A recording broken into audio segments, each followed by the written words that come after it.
તમારા બધાનું ખૂબ ખૂબ સ્વાગત છે ઇસ્કોન કુલાઈ મેંગલોર તરફથી ચાલી રહેલા ભગવદ્ ગીતાના ક્લાસીસની અંદર આજથી આપણે એક વર્ગ આગળ એટલે કે લેવલ 2 ની શરૂઆત કરવા જઈ રહ્યા છીએ. તમારા બધાનું હું હૃદયપૂર્વકનું સ્વાગત કરું છું કે આ જ્ઞાનની ગંગામાં આપણે બધા ભેગા મળીને ભગવત પ્રાપ્તિ માટેના પ્રયત્ન કરશું, તેમજ ભગવાનની લીલા, ભગવાને આપેલું જ્ઞાન અને સમજી જીવનમાં ઉતારી અને શુદ્ધતા તરફ અને આગળની જર્ની નિશ્ચિત કરવા માટે કટિબદ્ધ રહીશું એ આશાની સાથે આપણે આજના સેશનની શરૂઆત કરીશું. આશા રાખું છું કે મારો અવાજ તમને બધાને ક્લિયર આવતો હશે અને સ્ક્રીન ઉપર સ્લાઇડ વિઝિબલ હશે. હરે કૃષ્ણ. હા પ્રભુજી, અવાજ બી ક્લિયર છે અને સ્લાઇડ બી છે. ઓકે.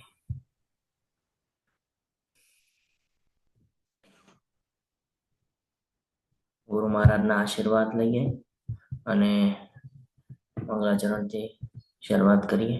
ઓમ અજ્ઞાન તિમિરાંધસ્ય જ્ઞાનાંજન શલાકયા ચક્ષુરુન્મિલિतं येन તસ્મૈ શ્રી ગુરુવે નમઃ. શ્રી ચૈતન્ય મનોભીષ્ટં સ્થાપિतं येन ભૂતલે સ્વયં રૂપ કદા મह्यं દદાતિ સ્વપદાન્તિકમ.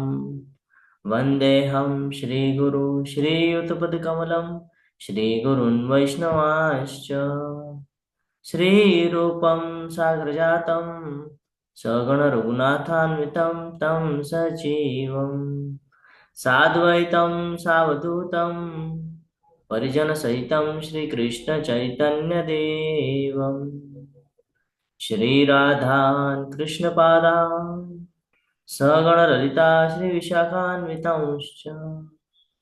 હે કૃષ્ણ કરુણા સિંધુ दीनबंधु जगतपते गोपेश गोपिका कांत राधा कांत नमोस्तुते. तप्त कांचन गौरांगी श्री राधे वृंदावनेश्वरी वृषभानुसुते देवी प्रणमामि हरिप्रिये. वाञ्छाकल्पतरुभ्यश्च कृपा सिन्धुभ्य एव च पतितानां पावनेभ्यो वैष्णवेभ्यो नमो नमः. नमो ओम विष्णुपादाय कृष्णपृष्ठाय भूतले श्रीमते भक्तिवेदांत स्वामिन् इति नामिने.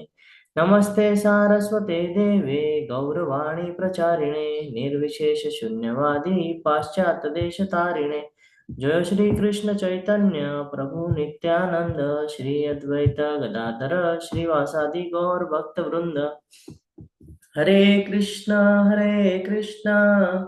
कृष्ण कृष्ण हरे हरे हरे राम राम राम हरे हरे. हरे कृष्ण सर्वने दंडवत प्रणाम.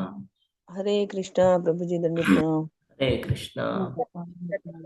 આમાંથી કેટલા જણ ફર્સ્ટ ટાઈમ L2 કરી રહ્યા છે? હેન્ડ રેઝ કરવા વિનંતી છે. જે લોકો ફર્સ્ટ ટાઈમ કરી રહ્યા હોય. ઓકે, જય શ્રી માતાજી. હજી કોણ કરી રહ્યા છે? પારુલ માતાજી. Okay okay okay. હરી બોલ. ખૂબ સરસ કે તમે લેવલ 2 ની અંદર પ્રવેશ લીધેલો છે અને લેવલ 1 એ આપણું બેસિક હતું છે ને. આપણે એક પાયો તૈયાર કરી રહ્યા હતા લેવલ 1 ની અંદર અને ગઈકાલે આપણા અધ્યાયમાં મહત્વનું જે જ્ઞાન હતું 18 દિવસ સુધી આપણે જે લઈ રહ્યા હતા એમાંનું જે 18મા દિવસનું જ્ઞાન હતું એમાં આપણને ચેપ્ટર 1 થી લઈને 17મા ચેપ્ટર સુધીનું બધું રિવાઇઝ થયું અને છેલ્લે એક શ્લોક ભગવાન દ્વારા કહેવામાં સંજયજી દ્વારા કહેવામાં આવેલો હતો કે જે આ ભગવદ્ ગીતાનું રસપાન કરે છે અથવા તો જે આ ભગવદ્ ગીતાને સાંભળે છે એને શું લાભ થાય છે? કોણ કહે છે? હરે કૃષ્ણ. ખૂબ મહત્વનો શ્લોક છે, 18મો અધ્યાય, છેલ્લો શ્લોક. સંજયજી એમનું મત વ્યક્ત કરી રહ્યા હતા. નથી યાદ કોઈને? ગઈકાલની જે હરે કૃષ્ણ. છેલ્લો હરે શ્લોક કૃષ્ણ. એ કે છે અષ્ટમો કરીસે જ્યાં જ્યાં વચનમ તવ. છેલ્લો શ્લોક 78મો શ્લોક. હા હા યત્ર યોગેશ્વર કૃષ્ણ એ જ ને હરી બોલ. યત્ર યોગેશ્વર કૃષ્ણ યોગેશ્વર યત્ર કૃષ્ણ પાર્થો ધનુર્ધર તત્ર શ્રી વિજયો ભૂતિર ધ્રુવા નીતિર્મતિર્મમ. છે ને આપણે આપણું સમગ્ર જીવન વ્યતીત કરી નાખીએ છીએ શેની પાછળ? તો કે ભાઈ ઐશ્વર્ય, પૈસા, પ્રોપર્ટી, નામ બધું જોઈતું હોય છે આપણને. છે ને ગોતતા હતા આપણે બધી જગ્યાએ, પણ ઓલું પિક્ચર પૂરું થાય ત્યારે એન્ડમાં આપણને એનું મહત્વ સમજાય, કંઈક બોધ પ્રાપ્ત થાય.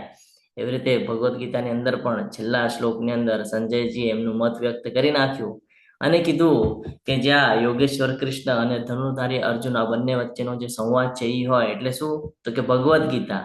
જેના જીવનમાં ભગવદ્ ગીતા છે એ આ સમગ્ર જીવનની અંદર સફળતા પ્રાપ્ત કરે છે. એની પાસે પૂરતા પ્રમાણમાં લક્ષ્મી, ઐશ્વર્ય અને કૂટનીતિ પણ હોય છે. એટલે આવો વ્યક્તિ કોઈ દિવસે જીવનમાં ફેલ થતો નથી. બહુ મહત્વનું જ્ઞાન હતું આ. અને એ જ જ્ઞાનના આધારે આપણે હવે લેવલ 2માં પ્રવેશ કરી રહ્યા છીએ. પરંતુ જેમ આપણે L1 કરતા હતા તો એ બેસિક પાયો હતો, એવી રીતે આપણે આજે ઓરિએન્ટેશન લેવાના છીએ. પેલા જ્ઞાન અર્જિત કરશું કે ભગવદ્ ગીતા શું કામ જરૂરી છે. એમ તો આપણે જ્ઞાન અર્જિત કરેલું છે, પરંતુ હવે થોડુંક વિસ્તૃત પ્રકારે આપણે જ્ઞાન અર્જિત કરવાના છીએ. તો મારી તમને બધાને વિનંતી છે કે તમને કાંઈ પણ ક્વેશ્ચન હોય તો તમે હેન્ડ રેઝ કરીને પૂછી શકો છો અથવા તો ચેટ બોક્સમાં પૂછી શકો છો. પ્રણામ મંત્ર આપણે ડેલી મંગલાચરણ લઈએ છીએ. મંગલાચરણનો અર્થ આપણે જાણ્યો જ્યારે ક્લાસ કરતા હતા, તો અલ્પા માતાજીએ એનું ઉચ્ચારણ પણ લઈને આપણને સમજાવ્યું હતું કે મંગલાચરણ શું કામ જરૂરી છે. શરૂઆત જ એમ છે, ઓમ અજ્ઞાનતિમિરાંધસ્ય જ્ઞાનાંજન શલાકાય. જ્યારે જીવનમાં ગુરુ આવે છે તો અજ્ઞાન હોય છે એ અંધકારને દૂર કરી અને જ્ઞાનની આપણને સ્વીકૃતિ કરાવે છે, આપણને જ્ઞાન આપે છે. અને આ જ્ઞાનના આધારે આપણે આપણું સમગ્ર જીવન શાંતિપૂર્વક અને સરળતાપૂર્વક આપણે વ્યતીત કરતા હોઈએ છીએ. તો શ્રીલા પ્રણામ મંત્રમાં શ્રીલા પ્રભુપાદજીનો મંત્ર છે એ આપણે બોલતા હોઈએ છીએ કે નમો ઓમ વિષ્ણુપાદાય કૃષ્ણ પૃષ્ઠાય ભૂતલે શ્રીમતે ભક્તિ વેદાંત સ્વામી ઇતિ નામે નમસ્તે સારસ્વતે દેવે ગૌરવાણી પ્રચારેણ નિર્વિશેષ શૂન્યવાદી પાશ્ચાત્ય દેશતારિણે. આપણને બધાને ખબર છે કે હા જયંત પ્રભુજી હરે કૃષ્ણ હેન્ડ રેઝ છે, પોસ્ટ કરવાનું છે આપણે. હરે કૃષ્ણ પ્રભુજી કોસ્ટ આપજો ને. ઓકે પ્રભુજી હરે કૃષ્ણ. તો આપણને બધાને ખબર છે આપણે શ્રીલા પ્રભુપાદજી વિશે જ્ઞાન પ્રાપ્ત કર્યું કે 70 વર્ષની ઉંમરમાં પાશ્ચાત્ય દેશમાં જઈને, યુએસ જેવા કન્ટ્રીમાં જઈને જ્યાં વ્યાભિચાર ચાલતો હતો, નશો ચાલતો હતો, એવા કન્ટ્રીમાં જઈને ભગવદ્ ગીતાનું, ભાગવતમનું આ જે જ્ઞાન છે એ જ્ઞાન એ બધાને પીરસ્યું એમણે. તો એ શ્લોકમાં આપણને વર્ણન થતું જણાય છે. આગળ છે પંચતત્વ મહામંત્ર. આપણને બધાને ખબર છે જ્યારે આપણે માળા કરવાની શરૂઆત કરીએ છીએ તો કૃષ્ણ બીટ, જેને આપણે સુમેરુ મણકો કહીએ છીએ, એના ઉપર આપણે આ બોલીએ છીએ કે જય શ્રી કૃષ્ણ ચૈતન્ય પ્રભુ નિત્યાનંદ શ્રી અદ્વૈત ગદાધર શ્રીવાસાદિ ગૌર ભક્ત. આ બધા પાર્ષદો છે. અને પછી આપણે શરૂઆત કરીએ છીએ મહામંત્રની કે જે આપણને ગોલોક વૃંદાવન જવા માટે સૌથી મહત્વનું ભાગ ભજવે છે. હરે કૃષ્ણ કૃષ્ણ કૃષ્ણ હરે હરે, હરે રામ રામ રામ હરે હરે. આ મહામંત્ર આપણા જીવનમાં જો આપણે ઉતારી દઈએ તો આપણને શાંતિની અનુભૂતિ થાય છે અને જીવન સરળ જીવવા માટે આપણે નિર્ણયો લેવા કટિબદ્ધ થઈ જઈએ છીએ. બહુ મહત્વનું છે.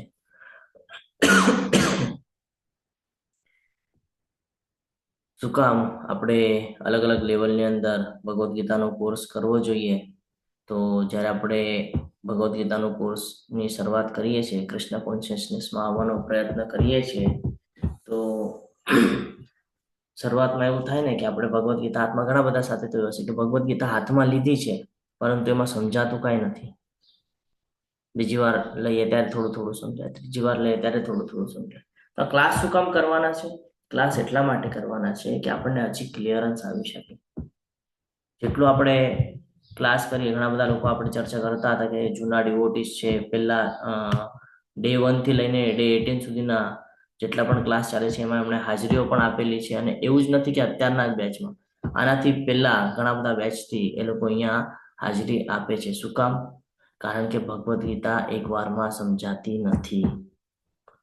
કેટલો પણ પ્રયાસ કરી લો, એક વારમાં આપણને ભગવદ્ ગીતા સમજાવવાની નથી. તો શું કરવું પડશે? એને સમજવા માટે એને વારે વારે વાંચવી પડશે અથવા તો સમજવી પડશે, ક્લાસમાં અટેન્ડન્સ આપવી પડશે. જ્યારે આપણે એને કન્ટિન્યુઅસ વાંચશું તો ધીરે ધીરે કરીને આપણામાં એ બધું સ્વીકૃતિ આવશે, એ જ્ઞાનની અરજી થશે. અને જ્યારે એ જ્ઞાન આપણા અંદર ઉતરશે, જ્યારે ભગવદ્ ગીતાનું આપેલું જ્ઞાન આપણે જીવનમાં ઉતારશું, ત્યારે ધીરે ધીરે આપણું જે દિનચર્યા છે એ ભગવત પ્રાપ્તિ માટે પ્રયત્નશીલ રહેશે.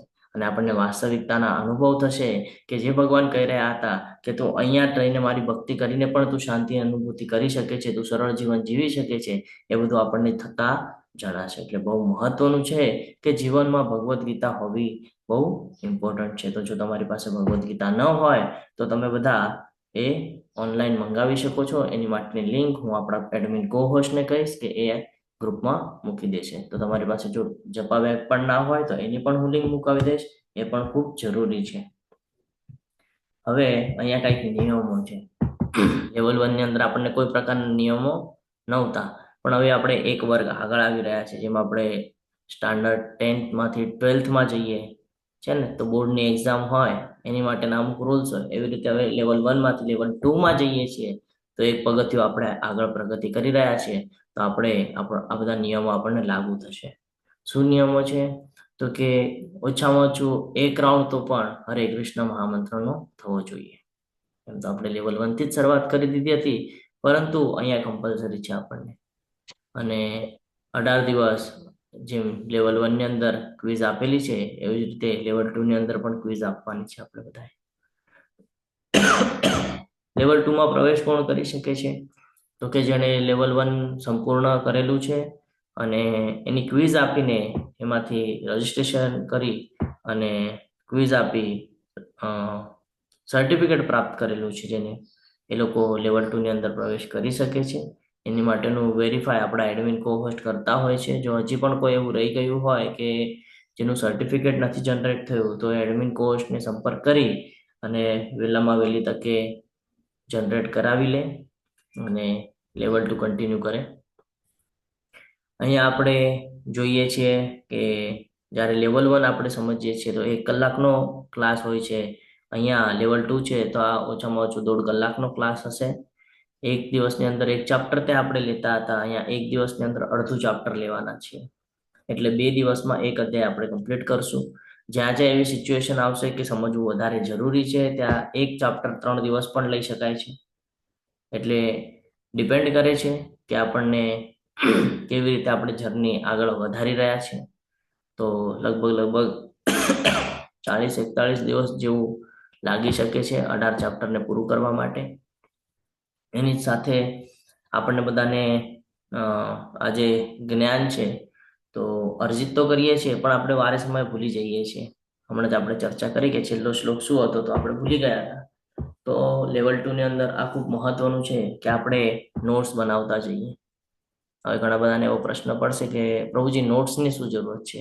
આમ જ બધું સમજાય છે. નોટ્સ એટલા માટે જરૂરી છે કે જીવનની અંદર આપણું જે મન છે ને, આપણા મન ઉપર આપણો કંટ્રોલ નથી, અને મન ઉપર કંટ્રોલ લાવવો હોય ને તો એની માટે પેપર વર્ક બહુ જરૂરી છે. એટલા માટે સેલ્ફ સ્ટડી હોવી જરૂરી છે. તો સેલ્ફ સ્ટડી માટે શું કરી શકાય? તો કે ભાઈ નોટ્સ બનાવવાના છે.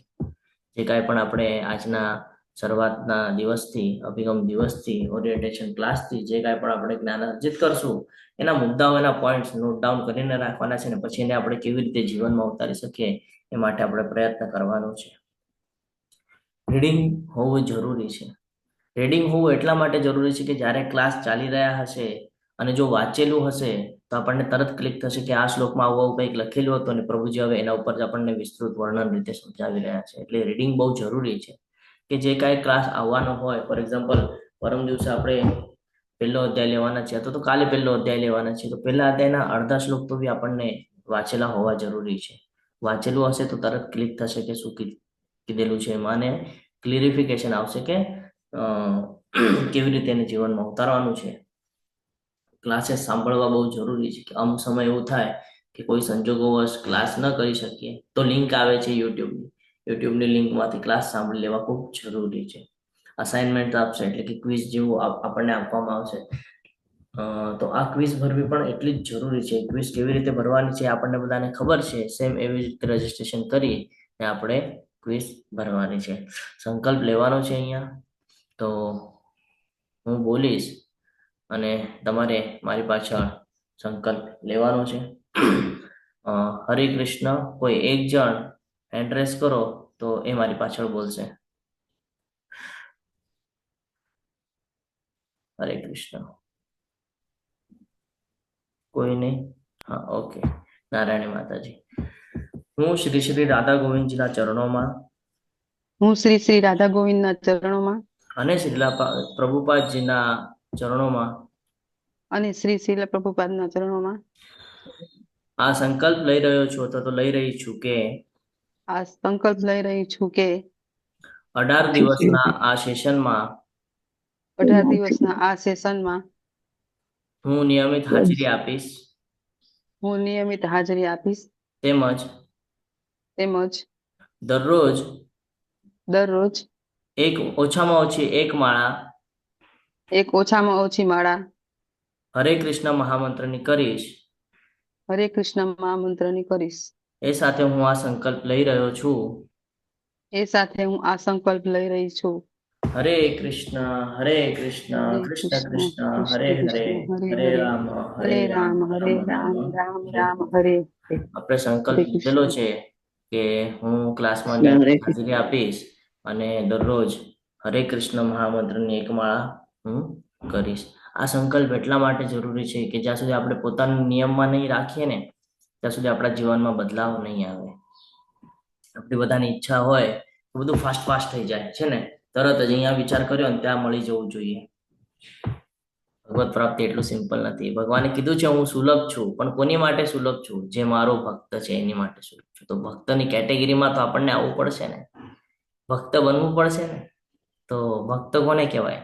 જે હંમેશા કર્મમાં અકર્મ અને અકર્મમાં કર્મને જુએ એને આપણે ભક્ત કહીએ છીએ.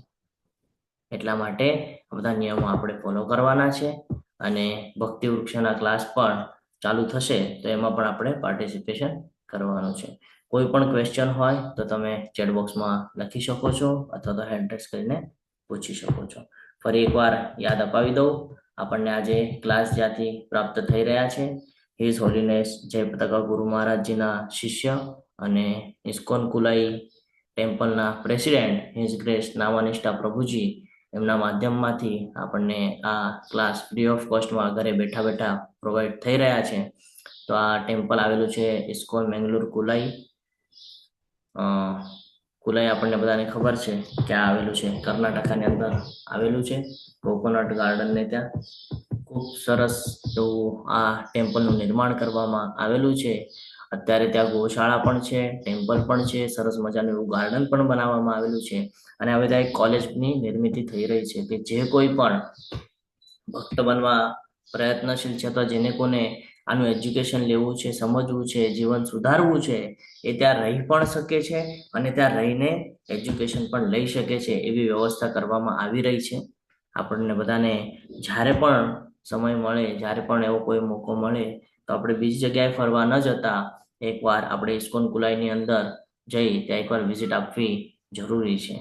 જ્યારે આપણે વિઝિટ આપશું તો આપણને ખબર પડશે ત્યાંનું એટમોસ્ફિયર, મંદિરના અંદર ગયા પછી જ્યારે મંદિરમાં એન્ટર કરીએ છીએ એના પછીનું વાતાવરણ, આપણા ઉપર થયેલો એનો અસર, એ બધાની અનુભૂતિ આપણને ત્યાં જઈને જ થશે.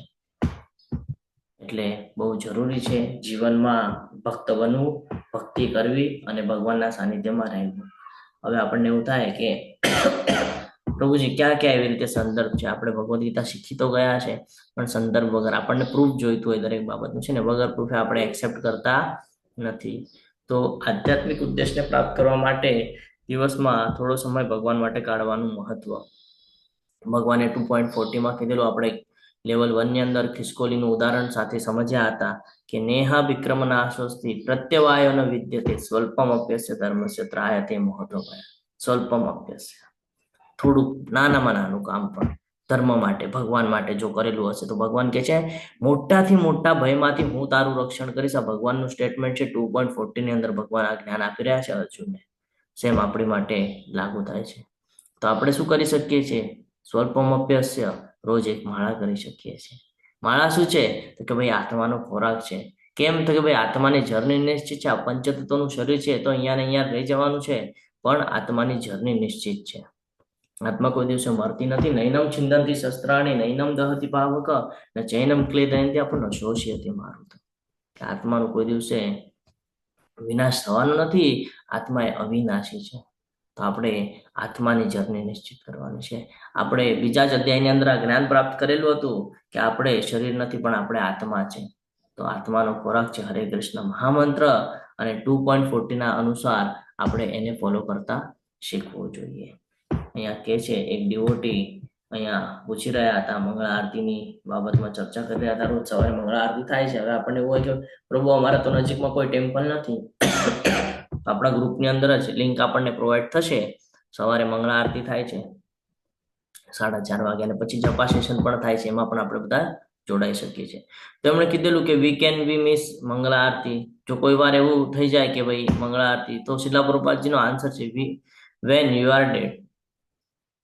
એટલે એમ સમજવાનું છે કે મંગળા આરતી ત્યારે જ આપણી મિસ થવી જોઈએ કે જ્યારે આપણું મૃત્યુ થાય. સ્ટ્રિક્ટલી ફોલો કરવાની વાત કરી રહ્યા છે અહીંયા. કેમ?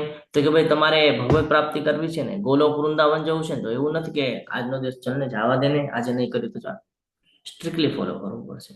કારણ કે માયાદેવીનો એટલો બધો પ્રભાવ છે આપણા ઉપર કે આપણે 5 મિનિટ માટે પણ જો આપણે કોઈ ભૌતિક વિચાર કરી લેશું ને તો તરત એમાં આપણે સંકળાઈ જશું.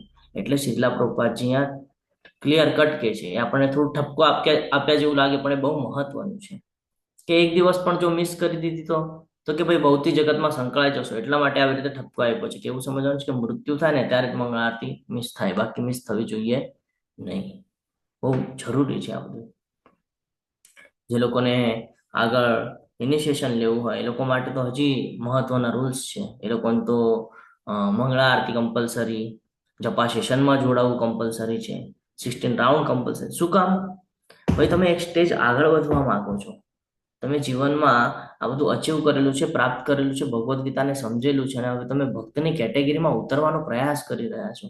એની આ બધી તૈયારીઓ છે.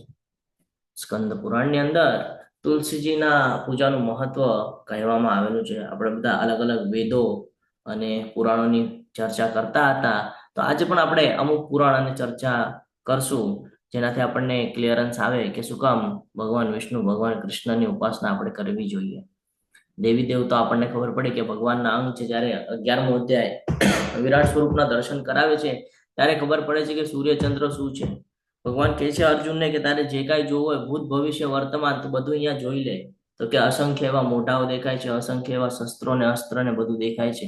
શું શું જોવે છે ભગવાનની અંદર અર્જુન બધું જ જોઈ નાખે છે ને. તો સ્કંદ પુરાણ એમાં ઘણું બધું ઉલ્લેખ છે. આપણે એમાંથી અમુક પોઈન્ટ્સ સમજવાનો પ્રયત્ન કરીશું. સ્કંદ પુરાણની અંદર તુલસીના વૃક્ષ વિશે કહેવામાં, જો બધાને એમ લાગે વૃક્ષ છે, ભગવાને તો કીધું છે કણ અંદર હું છું, છે ને. ભગવાને આપણને એ જ્ઞાન આપ્યું કે સમદર્શિના. શું કામ સમદર્શિના? તો કે ભાઈ બધાની અંદર હું છું, કણમાં હું વાસ કરું છું. એટલે ભગવાને આપણને કીધું કે તુલસીના વૃક્ષના વિશે કહેવામાં આવ્યું છે કે હું તુલસીના વૃક્ષને સન્માનપૂર્વક નમસ્કાર કરું છું, જે તરત જ પાપ કર્મોનો નાશ કરે છે. શું થાય? તુલસીજીની આરાધના કરીએ, તુલસી આરતીમાં જોડાઈએ, તુલસીજીને પ્રણામ કરીએ, તુલસીજીની સામે જો આપણે જપા કરીએ તો શું થાય? તો કે ભાઈ આપણા પાપ સમૂળા નષ્ટ થઈ જાય છે. માત્ર આ વૃક્ષને જોવા અથવા સ્પર્શ કરવાથી, શું કે છે, ખાલી જોઈ પણ લઈએ આપણે, દ્રષ્ટિ પણ આપણે એના ઉપર જાય અથવા તો સ્પર્શ થઈ જાય તો કે બધા રોગો અને તકલીફોથી વ્યક્તિ મુક્ત થઈ શકે છે. કેટલું મહત્વ છે આ તુલસીજીનું. આપણને અત્યાર સુધી જ્ઞાન નહોતું, પણ જ્યારે આપણે ઇસ્કોનના ડિવોટીઝને જોઈએ તો ખબર પડે ગળામાં એક કંઠી માળા હોય છે. તો કે કઈ? તો કે તુલસીની માળા હોય છે ને. એ લોકો કોઈ દિવસે કાંદા લસણ નથી ખાતા, 4 નિયમોનું પાલન કરતા હોય છે. શું કામ? એટલા માટે જ કરતા હોય છે કે ગળામાં કંઠી માળા છે. યાદ હોય ને, ગળામાં કંઠી માળા, તુલસી માળા પવિત્ર છે, પહેરેલી છે, ભૂલ થવી ન જોઈએ, તરત યાદ આવે. તો કે ખાલી એને સ્પર્શ કરવાથી અથવા તો જોવાથી બધા રોગો અને તકલીફોથી વ્યક્તિ મુક્ત થઈ શકે છે.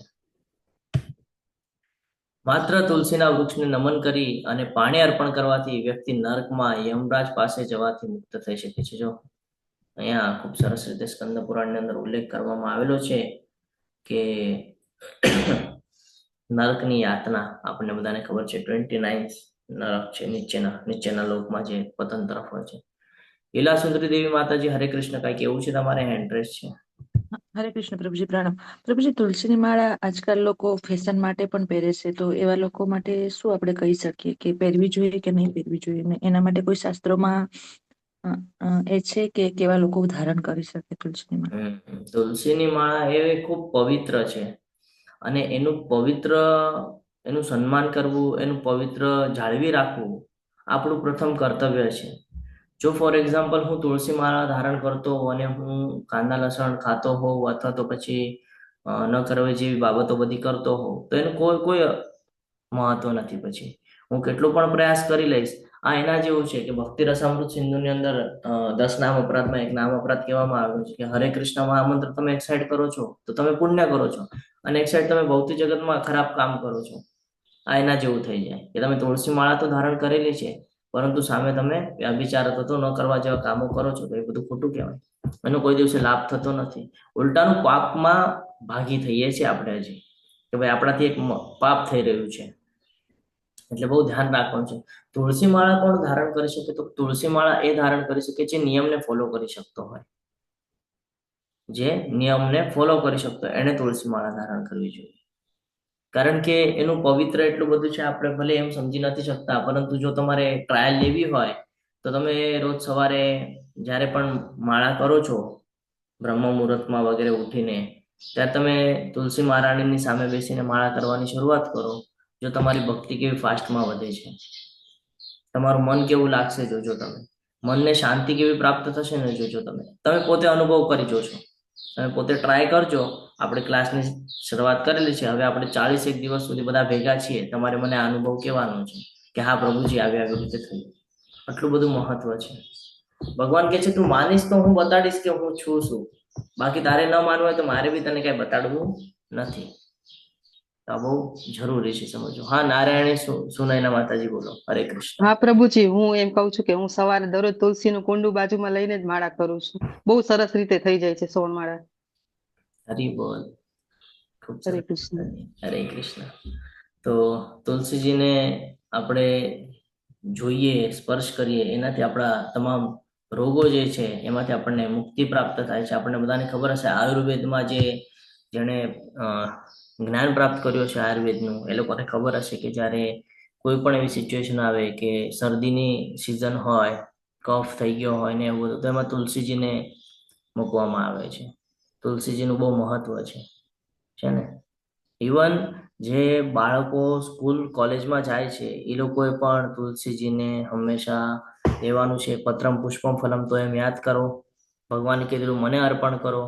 પ્રેમપૂર્વક ભગવાનને અર્પણ કરીને પછી પોતે લઈ જાય પોતાના, કહીએ ને આપણે પ્રસાદીમાં, અથવા તો પછી એ જે પાણી ભગવાનને અર્પણ કરેલું હતું એ પાણીની અંદર લઈ જાય. પછી જ્યારે એને એ ગ્રહણ કરે છે, તમે જોજો એના વિચારો ચેન્જ થતા જાય છે ધીરે ધીરે. આ મહત્વ છે. જ્યારે નરકમાં જવાની વાત આવે છે કે ઘણા બધા એવા કર્મ થઈ જાય છે અને આપણને ખબર પડી જાય કે ભાઈ મેં તો આખા જીવનમાં કુકર્મ જ કરેલા છે અને મને યમરાજ પાસે જવું પડશે, ત્યારે યમની યાતના ભોગવવી પડશે, તો મને નરક લોકમાં મોકલવામાં આવશે. યાતના ક્યાં મળે કે નરક લોકમાં મોકલવામાં આવે. ત્યાં યાતનાઓ પૂરી થાય ને પછી આગળની જર્ની નિશ્ચિત થાય. તમે આ બધું ગરુડ પુરાણની અંદર જ્ઞાન પ્રાપ્ત કરી શકો છો. તો કે ત્યારે પ્રાપ્ત થાય. તો કે એનાથી કેવી રીતે બચી શકાય? તો કે તુલસીજીથી. એટલે જ્યારે કોઈ વ્યક્તિ દેહનો ત્યાગ કરે છે, જ્યારે તમે કોઈના ત્યાં જશો અને તમે જોશો દેહનો ત્યાગ થઈ ગયો છે, તો એની જ્યાં બોડી મૂકી હશે ને મોઢા ઉપર તુલસીજીનું પત્ર મૂકેલું હોય છે. ખબર છે? જોયું છે કોઈ દિવસે? હા પ્રભુજી. એનું કારણ આ જ છે કે નરકની યાતના ન મળે, નરકમાં ન જાય ને. એટલે આ મહત્વ છે તુલસીજીનું. જે લોકો વૈષ્ણવ હશે અથવા તો જે લોકો બાળકૃષ્ણને માનતા હશે, શ્રીનાથજીને માનતા હશે, એ લોકોને ખબર હશે કે એ લોકોને હંમેશા ઈચ્છા શું હોય તો કે ભાઈ જ્યારે અંતિમ સમય આવે ને મારો, ત્યારે મારા મુખમાં તુલસીનું પત્ર મૂકેલું હોય. આ ઈચ્છા હોય છે. શું કામ? તુલસીજીનું મહત્વ છે. સ્કંદ પુરાણની અંદર એ જ આપણને જ્ઞાન પ્રાપ્ત થાય છે. જો કોઈ તુલસીનું છોડ વાવે છે તો તે નક્કી કૃષ્ણને ભક્ત બની જાય છે, અને જ્યારે તુલસીનું પાન કૃષ્ણના ચરણ કમળમાં અર્પણ કરે છે ત્યારે તે વ્યક્તિમાં કૃષ્ણ ભાવના મળે છે. આ મહત્વ છે, કારણ તુલસીજી એ ભગવાન કૃષ્ણને અતિ પ્રિય છે. હરે કૃષ્ણ પ્રભુજી. હરે પ્રભુજી કૃષ્ણ. ઘણા લોકો ઉકાળો બનાવતા હોય ને એમાં તુલસીજી નાખતા હોય, તો આપણે તો નથી નાખતા, કેમ કે આપણે એક તરફ આપણે માનીએ છીએ એ બધું, અને પછી આપણે આવી રીતે ઉકાળો કરીને પીવાથી તો શું આ લોકો જે કરે છે એ લોકોને કરવું જોઈએ કે ના કરવું જોઈએ? જો હવે ડિપેન્ડ કરે છે કે કોણ એને કેટલું સન્માન આપે છે. હવે ફોર એક્ઝામ્પલ આપણે જ ઉદાહરણ સાથે સમજીએ. આપણને જ્ઞાન પ્રાપ્ત થાય છે એટલે આપણે કૃષ્ણ ભક્તિમાં લાગેલા છે. ઘણા બધા લોકો એ સમજી નથી શકતા, તો એ લોકોના ઈચ્છા પ્રમાણે કરે છે, આપણે આપણા જ્ઞાન પ્રમાણે કરવાનું છે. ફરક સમજાઈ રહ્યો છે? જે કોઈ પણ આપણા વ્યતિરિક્ત જે કોઈ પણ છે એ લોકો ઈચ્છાના આધીન છે, બરાબર? એ લોકો ઈચ્છા પ્રમાણે કરે છે. આપણે જ્ઞાનના આધીન છે. આપણે જ્ઞાન અર્જિત કરેલું છે, તો આપણને ખબર છે કે ભગવાન કૃષ્ણ કોણ છે, તુલસી મહારાણી કોણ છે. આપણને આ જ્ઞાન છે. આપણે જ્ઞાનના બેઝ પર ચાલવાનું છે. એ લોકો ઈચ્છાના બેઝ પર ચાલી રહ્યા છે. તો આ બહુ મોટો તફાવત છે. અને ભગવાને આપણને એ જ જ્ઞાન આપેલું છે કે ભૌતિક જગતની અંદર તું જેટલી ઈચ્છા વ્યક્ત કરીશ ને, કોઈ દિવસે તારી પૂરી નહીં થાય. કેમ એમ કીધું છે? તો કે એક ઈચ્છા પૂરી થાય ને તરત બીજી તૈયાર થઈ જશે.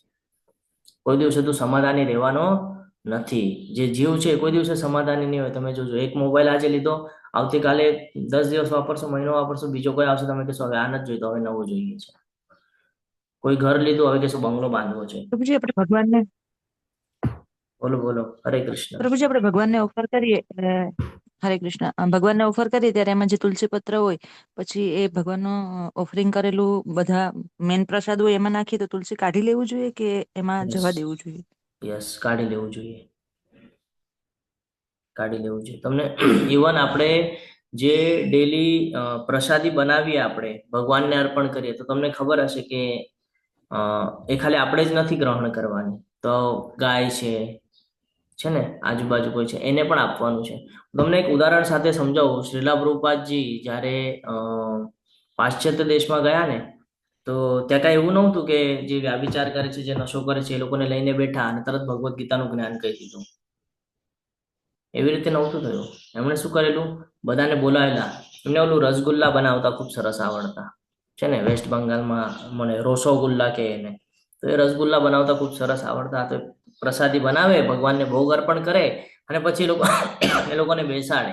હવે એ લોકો માટે નવી ઓલું કહેવાય, નવી વાનગી કહેવાય, નવી વસ્તુ કહેવાય. તો એને આપે, એને ખૂબ ભાવે, ભાઈ ટેસ્ટી છે, આમ છે. તો કે હું આપીશ, એક માળા કરવી પડશે હરે કૃષ્ણ મહામંત્રની, પછી આપીશ. પછી આપે. એ લોકો હરે કૃષ્ણ મહામંત્રની માળા પૂરી કરે. શેની માટે? તો ભાઈ ખાવું છે ને, ઈચ્છાને આધીન, ઈચ્છા પૂરી કરવી છે. જેવું ખાઈ લે પાછી ઈચ્છા થાય કે હજી એક ખાવું છે, કરો હજી એક માળા. આવી રીતે ભક્તિમાં એન્ટર થયા. અને અત્યારે આપણે જોઈએ છીએ કે જે પાશ્ચાત્ય દેશ છે એ કૃષ્ણ ભક્તિમાં કેટલા પરાયણ હોય છે, આપણી કરતા વધારે ભક્તિ કરે છે. એની પાછળનું રીઝન જ આ છે કે પ્રસાદી. જેટલું તમે ભગવાન સાથે પોતાને સંકળાયેલા છો, આને કહેવાય કર્મમાં અકર્મ ને અકર્મમાં અકર્મ, કે તમે જેટલું પણ ભગવાન સાથે કનેક્ટિંગ રહેશો ને એટલું તમે સફળ થશો. અને એ જ છેલ્લા શ્લોકની અંદર ભગવદ્ ગીતાના છેલ્લા શ્લોકની અંદર આપણને સંજયજી દ્વારા જ્ઞાન પ્રાપ્ત કરવામાં આવે છે કે યત્ર યોગેશ્વર કૃષ્ણ યત્ર પાર્થ ધનુધર તત્ર શ્રી વિજયભૂતિ ધ્રુવાની ત્રિમતિ. કે જ્યાં આ ભગવદ્ ગીતા હશે ત્યાં જીવનમાં સફળતા હંમેશા પ્રાપ્ત થશે. પણ ભગવદ્ ગીતાનું હોવું બહુ જરૂરી છે. ખુશી માતાજી બોલો. હરે કૃષ્ણ. હરે કૃષ્ણ પ્રભુજી. તમે અત્યારે કીધું કે આપણને તુલસી પત્ર કાઢીને કોઈ ગાયને કે કોઈને આપવાનું, પણ જે આઉટ ઓફ કન્ટ્રીમાં રહેતા હોય ત્યાં આગળ ગાય કે આવું કઈ ના હોય, તો ત્યારે શું કરી શકાય? આપણે આ બધા ઉપર છે ને ભક્તિ વૃક્ષામાં ચર્ચા કરશું. ઠીક છે? આ બધા તમારા ક્વેશ્ચનો રેડી રાખજો. આપણે ભક્તિ વૃક્ષામાં બધા મળવાના છીએ, અને હું પ્રયત્ન કરીશ કે હું ભક્તિ વૃક્ષામાં હું આ બધા વિષયો પર તમારી સાથે ઇન ડિટેલ્સમાં આપણે ચર્ચા કરશું. ઓકે?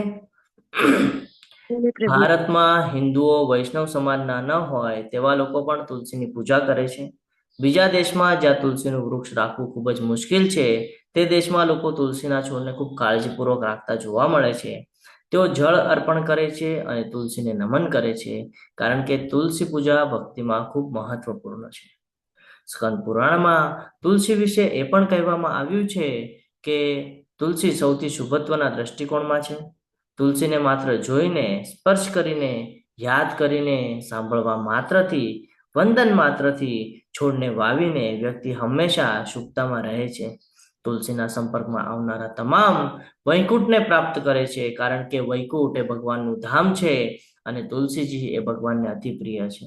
ઇવન જે વૈષ્ણવો છે, જે ઇસ્કોનના ડિવોટીસ છે, તમે જોશો તો એ જે તિલક ધારણ કરે છે એ તિલકમાં પણ તુલસી પત્ર હોય છે ને?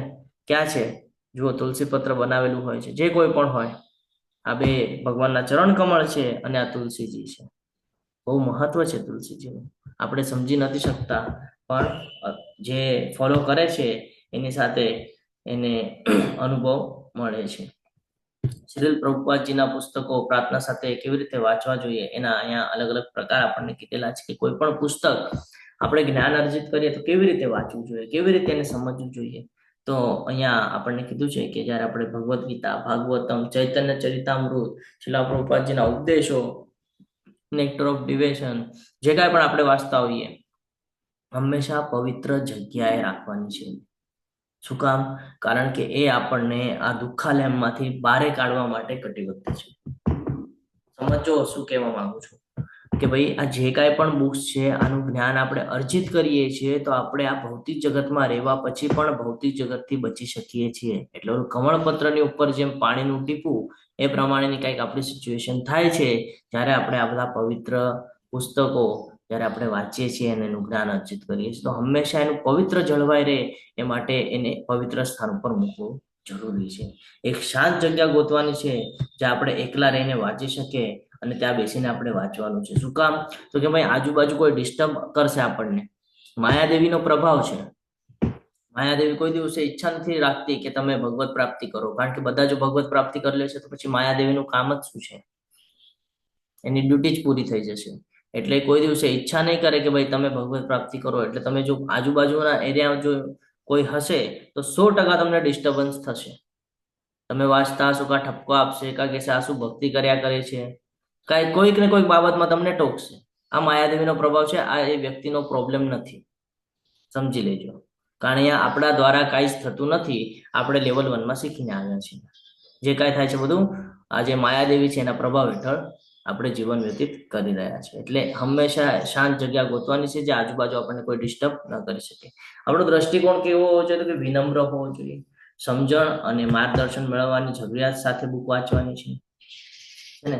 ભાઈ ફોર એક્ઝામ્પલ, હું વાંચી રહ્યો છું, મને કોઈ પ્રશ્ન નિર્માણ થયો છે તો મારે એના પર તર્ક વિતર્ક ન લગાડવા જોઈએ. મારે એ જાણવું જોઈએ કે આમાં લખેલું છે એની પાછળનું રીઝન શું છે, એટલે શું કરવા કહી રહ્યા છે, મારે આ જાણવું જોઈએ. મારે એના પર તર્ક વિતર્ક ન કરવા જોઈએ કે આમ જ શું કામ કીધું છે, કારણ કે શાસ્ત્ર છે ને આપણા સમજની બારે છે. એ તો શ્રીલા પ્રભુપાદજી આપણા ઉપર કૃપા વરસાવી છે કે એને એકદમ સરળ ભાષામાં કરીને આપણને આપેલું છે. પછી તો કે પ્રાર્થના કરો. શું કામ પ્રાર્થના કરો? તો જેમ બીજા અધ્યાયની અંદર કાર્પણ્ય દોષો વાળો જે શ્લોક છે, જ્યારે અર્જુનજીને કન્ફ્યુઝન વાળી સ્થિતિ થઈ તો શું કર્યું એમણે? ભગવાનના શરણમાં આવી ગયા તરત. કાર્પણ્ય દોષો પહત સ્વભાવ પૃચ્છામિ ત્વામ ધર્મ સમૂઢ ચેતા યચ્છ્રેયસા નિશ્ચિતમ બ્રૂહિ તન્મે શિષ્ય સ્નેહમ સાધિમામ ત્વામ પ્રપન્ન. શું કામ? તો કે ભાઈ જ્યારે હું ગુરુ તરીકે એમને જોઈશ ત્યારે હું શિષ્ય તરીકે બનીશ, અને જ્યારે હું શિષ્ય બનીશ તો મને યોગ્ય માર્ગદર્શન મળશે. તો હંમેશા પ્રાર્થના કરવાની છે. જેમ આપણે રોજ શરૂઆત જ શેનાથી કરીએ છીએ? તો કે મંગળાચરણની સાથે. તો કે પ્રાર્થના કરવાની છે. શું કામ? કારણ કે જો આપણે ભગવદ્ ગીતા વાંચી રહ્યા છે તો શ્રી પ્રભુપાદજી અને ભગવાન કૃષ્ણને પ્રાર્થના કરવું જરૂરી છે. કેમ? તો કે ભગવાન કૃષ્ણ આ જ્ઞાન ગુરુ શિષ્ય પરંપરામાં આપ્યું. આપણે ચોથા અધ્યાયની અંદર શીખી ગયા છે કે ગુરુ શિષ્ય પરંપરા દ્વારા જ્ઞાન આપણને પ્રાપ્ત થયું. અને શ્રીલા પ્રભુપાદજીએ એકદમ સરળ ભાષામાં કરીને આપ્યું કે કોઈ પણ સામાન્ય વ્યક્તિ પણ વાંચશે તો એનામાંથી થોડું થોડું સમજાશે. એકવાર વાંચશે થોડું સમજાશે, 5 વાર વાંચશે હજી સમજાશે, 10 વાર વાંચશે હજી સમજાશે. જ્યારે કન્ટિન્યુઅસ વાંચ્યા કરશે તો એને ક્લિયરન્સ આવી જશે કે મારે કરવાનું શું છે. ઉદાહરણ તરીકે મારા પ્રિય ભગવાન કૃષ્ણ અને શ્રી પ્રભુપાદ હું કોરોના વાયરસના ઝડપથી ફેલાવા અને તે મને કેવી રીતે અસર કરી શકે તેના વિશે મને ચિંતા છે. હું આપને વિનંતી કરું છું, મને આ સમજવામાં મદદ કરો કે આ દુનિયા દુઃખનું સ્થાન છે અને આ જગતમાં મારો સાચો ઉદ્દેશ શું છે. જો જીવનમાં ઘણા બધા એવા પ્રસંગો આવે છે, બધા સાથે આવતા હોય, કોઈ નાકારી ન શકે કે પ્રભુજી અમારી સાથે નથી આવ્યા, કારણ કે સુખ અને દુઃખ આ બધાના જીવનમાં કમ્પલસરી આવે છે. તો જ્યારે દુઃખ આવે છે તો આપણને પેશન્સ હોતું નથી, અને પેશન્સ ન હોવાને લીધે આપણે ક્યારેક સુસાઇડના વિચારો કરીએ છીએ, એકાંતમાં વયા જવાના વિચારો કરીએ છીએ, ઘર-બાર છોડી દેવાના વિચારો કરીએ છીએ, જેનાથી આપણું પતન નિશ્ચિત થાય છે. ભગવાન શું કહે છે આપણને? તું જ્યાં છે ત્યાંથી જ કર, તારે કોઈ અષ્ટાંગ યોગ કરવાની જરૂરત નથી, તારે સુસાઇડ કરવાની જરૂરત નથી. તું જ્યાં છે ત્યાંથી તું ખાલી મારી સાથે જોડાઈને રહે, કહે છે ને. તો એવી જ રીતે જ્યારે જીવનમાં દુઃખ આવે છે અથવા તો એવી કઈ સિચ્યુએશન આવે છે તો એમાંથી કેવી રીતે બચવાનું છે એનું જ્ઞાન આપણને આ ભગવદ્ ગીતામાં આપવામાં આવેલું છે. જ્યારે ભગવાન આપણને કહે છે કે ન્યુટ્રલ રહે, ન્યુટ્રલ રહે. શું કામ? કારણ કે તું આ શક્તિ રાખીશ તો તું ફસાઈશ. કામ, ક્રોધ, લોભ આ બધું શું છે? આ બધું નરકના દ્વાર છે, તને ખેંચીને લઈ જશે નરક તરફ. તો તારે એનાથી બચવાનું છે. તો જ્યારે પણ આપણે આ જ્ઞાન પ્રાપ્ત કરીએ તો શીલા પ્રભુપાદજી અને ભગવાન શ્રી કૃષ્ણને વંદન કરી એમના આશીર્વાદની સાથે આપણે શરૂઆત કરવાની છે. વાંચતા હોય ત્યારે કેવી રીતે? તો કે ધીરેથી વાંચવાનું છે ને. ત્યારે આપણે કોઈ પણ બાબત વાંચીએ તો બહુ જોરમાં વાંચતા હોય છે તો એ આપણને યાદ ન રહે, પરંતુ એક યોગ્ય ડિસેબલની સાથે આપણું જે વોઇસ છે આપણા કાનને ખાલી સંભળાય એ પ્રમાણે જો આપણે વાંચીએ તો એ આપણા મગજમાં પણ તરત ઉતરે છે. એટલે જો જ્યારે હરે કૃષ્ણ મહામંત્ર પણ આપણે કરતા હોય તો શું કામ કીધું છે કે એવી રીતે બોલવાનું કે સંભળાય? ડબલ ફાયદા થાય, શ્રવણમ પણ થાય અને કીર્તનમ પણ થાય, બે ફાયદા થાય છે. તો એવી રીતે આપણે આપણો લાભ કેવી રીતે કરી લેવો એ આપણા હાથમાં છે. તો એવી રીતે વાંચવાનું છે જેથી આપણને સમજાય છે. અર્થપૂર્ણ જોડાણ સાથે ગુણવત્તા છે એટલે ધીરેથી વાંચવું જરૂરી છે. રસપ્રદ શબ્દો શોધવા જરૂરી છે. રસપ્રદ શબ્દો એટલે ઉદાહરણ તરીકે ક્યાંક કેશવ કીધું છે, ક્યાંક માધવ કીધું છે, ક્યાંક ઋષિકેશ કીધું છે, ક્યાંક અચ્યુત કીધું છે. તો આનું મહત્વ છે કે એવી સિચ્યુએશન નિર્માણ થઈ અને એવી રીતે સંબોધન કરેલું છે ને. જ્યાં જ્યાં જરૂરત પડી ત્યાં ભગવાન કૃષ્ણે પણ અર્જુનને એ પ્રમાણે સંબોધન કરેલું છે. તું મારો મિત્ર છે, તું મારો સખા છે ને. દરેક વખતે અલગ અલગ કીધું છે. રસપ્રદ શબ્દ આપણે શોધવા જોઈએ. અમુક શબ્દાર્થ એવા હોય જેનું આપણને જ્ઞાન ન હોય તો કાં તો આપણે ક્લાસમાં પૂછી શકીએ, કાં તો ભગવદ્ ગીતાના લાસ્ટમાં એના અર્થ આપણને આપેલા છે ત્યાંથી આપણે એ અર્થ જાણી શકીએ. અને ઇવન એટલું જ ન સમજાય, હજી વિસ્તૃતમાં આપણને જાણવું હોય તો વેદાવ્યાસ ખોલીને બેસી જવું જોઈએ. એમાં શીલા પ્રભુપાદજીના લેક્ચર્સ છે, એ લેક્ચર્સને આપણે કન્ટિન્યુ સાંભળવું જોઈએ, જેનાથી આપણને જ્ઞાનમાં વધારો થાય. જ્યાં સુધી તમને રસપ્રદ મહત્વપૂર્ણ શબ્દ કે વાક્ય તમારું ધ્યાન આકર્ષિત ન કરે ત્યાં સુધી વાંચવું જોઈએ અને તે શબ્દને ફરીથી વાંચીને એને સમજવું જોઈએ કે અહીંયા આ ઉલ્લેખ શું કામ કર્યો હશે. સવ્યસાચી અર્જુનજીને કીધેલું છે. શું કામ? તો કે ભાઈ બંને હાથેથી એ ધનુષ્ય ચલાવી શકતા હતા એટલે સવ્યસાચી કીધેલું છે. ક્યાંક ઋષિકેશ કીધેલું છે. શું કામ ઋષિકેશ કીધેલું છે? જરૂરત હતી ત્યાં ઋષિકેશ કહેવાની. તો બહુ સમજવા જેવું છે. જ્યારે આપણે પહેલા જ અધ્યાયની શરૂઆત કરશું તો આપણને ખબર છે કે દુર્યોધન કેવી રીતે સંબોધન કરતો હતો, બધાને કેવી રીતે ઉકસાવતો હતો, કેવા કેવા શબ્દો યુઝ કરતો હતો, આપણે જોતા હતા છે ને. સાંભળ્યું છે આપણે લેવલમાં, આપણે લેવલ 2 માં પણ સાંભળવાના છે. ફરીવાર શોધવાનું છે. જ્યાં સુધી અન્ય આકર્ષિત શબ્દ કે વાક્ય ન મળે ત્યાં સુધી વાંચવું જોઈએ. આ પ્રક્રિયા વારંવાર કરવાની છે ને. Read again and again. જ્યારે તમે વાંચતા હો ત્યારે તમને એમાંથી શું જ્ઞાન મળ્યું તમે એક સાથે 3-4 પેજ વાંચી શકો છો. ફોર એક્ઝામ્પલ, મેં ભગવદ્ ગીતા ખોલી, મને નથી સમજાતું, મારે ફરી વાંચવું જોઈએ. મને નથી સમજાયું, મારે ફરી વાંચવું જોઈએ. જ્યાં સુધી મને એમાં ક્લિયરન્સ ન આવે ત્યાં સુધી મારે વાંચવું જોઈએ. અને આપણી આદત કેવી છે ખબર છે? આપણે ભગવદ્ ગીતાને હાથમાં લઈએ છીએ ને સીધું ચેપ્ટર 1 ખોલી નાખીએ છીએ અને શરૂઆત કરી દઈએ છીએ. કોઈ દિવસે નહીં કરવાનું. કોઈ પણ વખતે ધ્યાનમાં રાખવાનું છે કે શીલા પ્રભુપાદજીના કોઈ પણ પુસ્તક જ્યારે આપણે હાથમાં લઈએ તો ફર્સ્ટ પેજથી વાંચવાનું છે. ફર્સ્ટ પેજ, પ્રસ્તાવનાથી લઈને. કારણ કે જ્યાં સુધી આપણે બેસ જ નહીં વાંચીએ તો અંદર શું છે આપણને કાંઈ ખબર પડશે. ઘણા સમય આપણે એવી રીતે જોતા હોય છે કે ભાઈ ભગવદ્ ગીતા છે અને અંદર તો કઈ ફોટા બીટા એટલા આપ્યા નથી તો આ વાંચવામાં ઇન્ટરેસ્ટ ના આવે છે ને. તો ઉપરના દેખાવ પર નથી જવાનું, અંદરના જ્ઞાનમાં મહત્વ છે. કારણ કે આ ભૌતિક જગત જે છે ને એ દેખાવ ઉપર ચાલે છે અને આધ્યાત્મિક જગત છે ને એ જ્ઞાન ઉપર ચાલે છે. તો આપણે ડિસિઝન લેવાનું છે કે દેખાવમાં ફસાવવું છે કે જ્ઞાનમાં જવું છે. તો આની સાથે આપણે આગળ વધીએ. વાંચ્યા પછી કોઈ અનુભૂતિ માટે વાંચવા સમયે જે તમને પ્રશંસાના કે શબ્દો મળ્યા હોય તેવા કોઈ અનુભૂતિઓ માટે મોટેથી અથવા માનસિક રીતે પ્રશંસાના શબ્દોનો ઉપયોગ કરવો જોઈએ. એ હમણાં જ આપણે ચર્ચા કરી કે પ્રશંસા કરતા એવા ઘણા બધા શબ્દો છે એમાં, તો એનો આપણે ઉલ્લેખ કરી અને એને સમજવો જોઈએ કે અહીંયા શું કામ મૂક્યું છે, શું જરૂરત હતી ત્યાં. શિક્ષણ અને અનુભવને તમારા જીવનમાં પાલન કરવા માટેના શ્રેષ્ઠ પ્રયત્ન કરવાના છે. જે આ કાંઈ આપણે જ્ઞાન અર્જિત કરીએ છીએ આને ધીરે ધીરે આપણે શું કરવાનું છે, તો કે જીવનમાં ઉતારવાનું છે, પાલન કરવાનું છે. એની માટે પ્રયત્નશીલ રહેવાનું છે. અભ્યાસ અને તું સતત એક પછી એક પ્રયાસ કરવાનો છે. એક સમય આવશે કે આપણને એની આદત થઈ જશે. થઈ શકે તો અન્ય કોઈની સાથે શાસ્ત્રમાંથી તમારી અનુભૂતિની ચર્ચા કરો, કારણ કે ભક્તો કૃષ્ણનો જુદી જુદી રીતે આનંદ લે છે. એક ઉદાહરણ સાથે સમજીએ. આમાં ઘણા બધા પાર્ટિસિપેટ એવા હશે જે લેવલ 1 ની અંદર સવારે 6 વાગ્યાની બેચ, સવારે 11 વાગ્યાની બેચ, સાંજે 4 વાગ્યાની બેચ, રાતના 8 વાગ્યાની બેચ, આમાંથી કોઈક ને કોઈક બેચમાં જોડાતું હશે. બધી જગ્યાના ટીચર અલગ અલગ છે, બધાનું સમજાવવાની પદ્ધત અલગ અલગ છે. ઇવન ટીચર જે છે, તમે મારા લેવલ 1 ના પહેલા ક્લાસ કર્યા હશે તો મેં તમને અલગ રીતે સમજાવ્યો હશે, લેવલ 1 ના અત્યારના ક્લાસ કર્યા હશે તો મેં અલગ રીતે સમજાવશે, અને હવે લેવલ 2 ના પહેલા ક્લાસ અલગ રીતે સમજાશે અને લેવલ 2 ના જે અત્યારના ક્લાસ છે એ અલગ રીતે સમજાવીશ. દર વખતે કંઈક નવું જાણવા મળશે, દર વખતે કંઈક નવું શીખવા મળશે. અને એની સાથે શું, તો કે ભક્તિ વૃક્ષના ક્લાસ મૂકેલા છે. શું કામ, તો કે ચર્ચા કરવા માટે. આ જે શાસ્ત્રમાં જે લખેલું છે એને એકબીજા સાથે આપલે કરી શકીએ કે ભાઈ મને આ સમજાવવાનું છે, હું તને આપું છું, તને આ સમજાવવાનું છે, તું મને સમજાવ. અને આપણે બંને જીવ એકબીજાને સપોર્ટ કરી અને ભક્તિમાં કેવી રીતે આગળ વધી શકીએ એની ચર્ચા કરી આપણે એનો આનંદ લઈએ. આ બહુ મહત્વનું છે. શ્રીલ પ્રભુપાદજીના પુસ્તકોને આપણી સાથે તેમનું વ્યક્તિગત આદાન પ્રદાન છે અને તે તેમના પુસ્તકોમાં તેમના સૂચનો દ્વારા જીવંત છે. શાસ્ત્રો વિશ્વને બદલવા અને બદ્ધ જીવને દુઃખથી બચાવવા માટે છે. શું કામ છે શાસ્ત્રો, તો કે વિશ્વને બદલવા માટે. કારણ કે શું કીધું છે, પરિવર્તન સંસારનો નિયમ છે. જ્યાં સુધી તમે જીવનમાં પરિવર્તન નહીં લાવો ત્યાં સુધી તમે આ જીવનમાં જીવન વ્યતીત કરી શકવાના નથી. તમે જન્મ લીધો ત્યારે નાના હતા, અત્યારે તમારી એજ વધી, એવી રીતે તમારું શરીર પણ વધ્યું છે, તબક્કો ચેન્જ થયો છે. અને હજી આગળ જશો એ તબક્કો ચેન્જ થશે, બધું ધીરે ધીરે બદલાશે. તો આના ઉપરથી આપણને આ જ્ઞાન પ્રાપ્ત થાય છે કે જે શાસ્ત્રો છે એ હંમેશા વિશ્વને બદલવા માટે ઉપયોગી છે અને બદ્ધ જીવને આ દુઃખમાંથી બચાવવા માટે.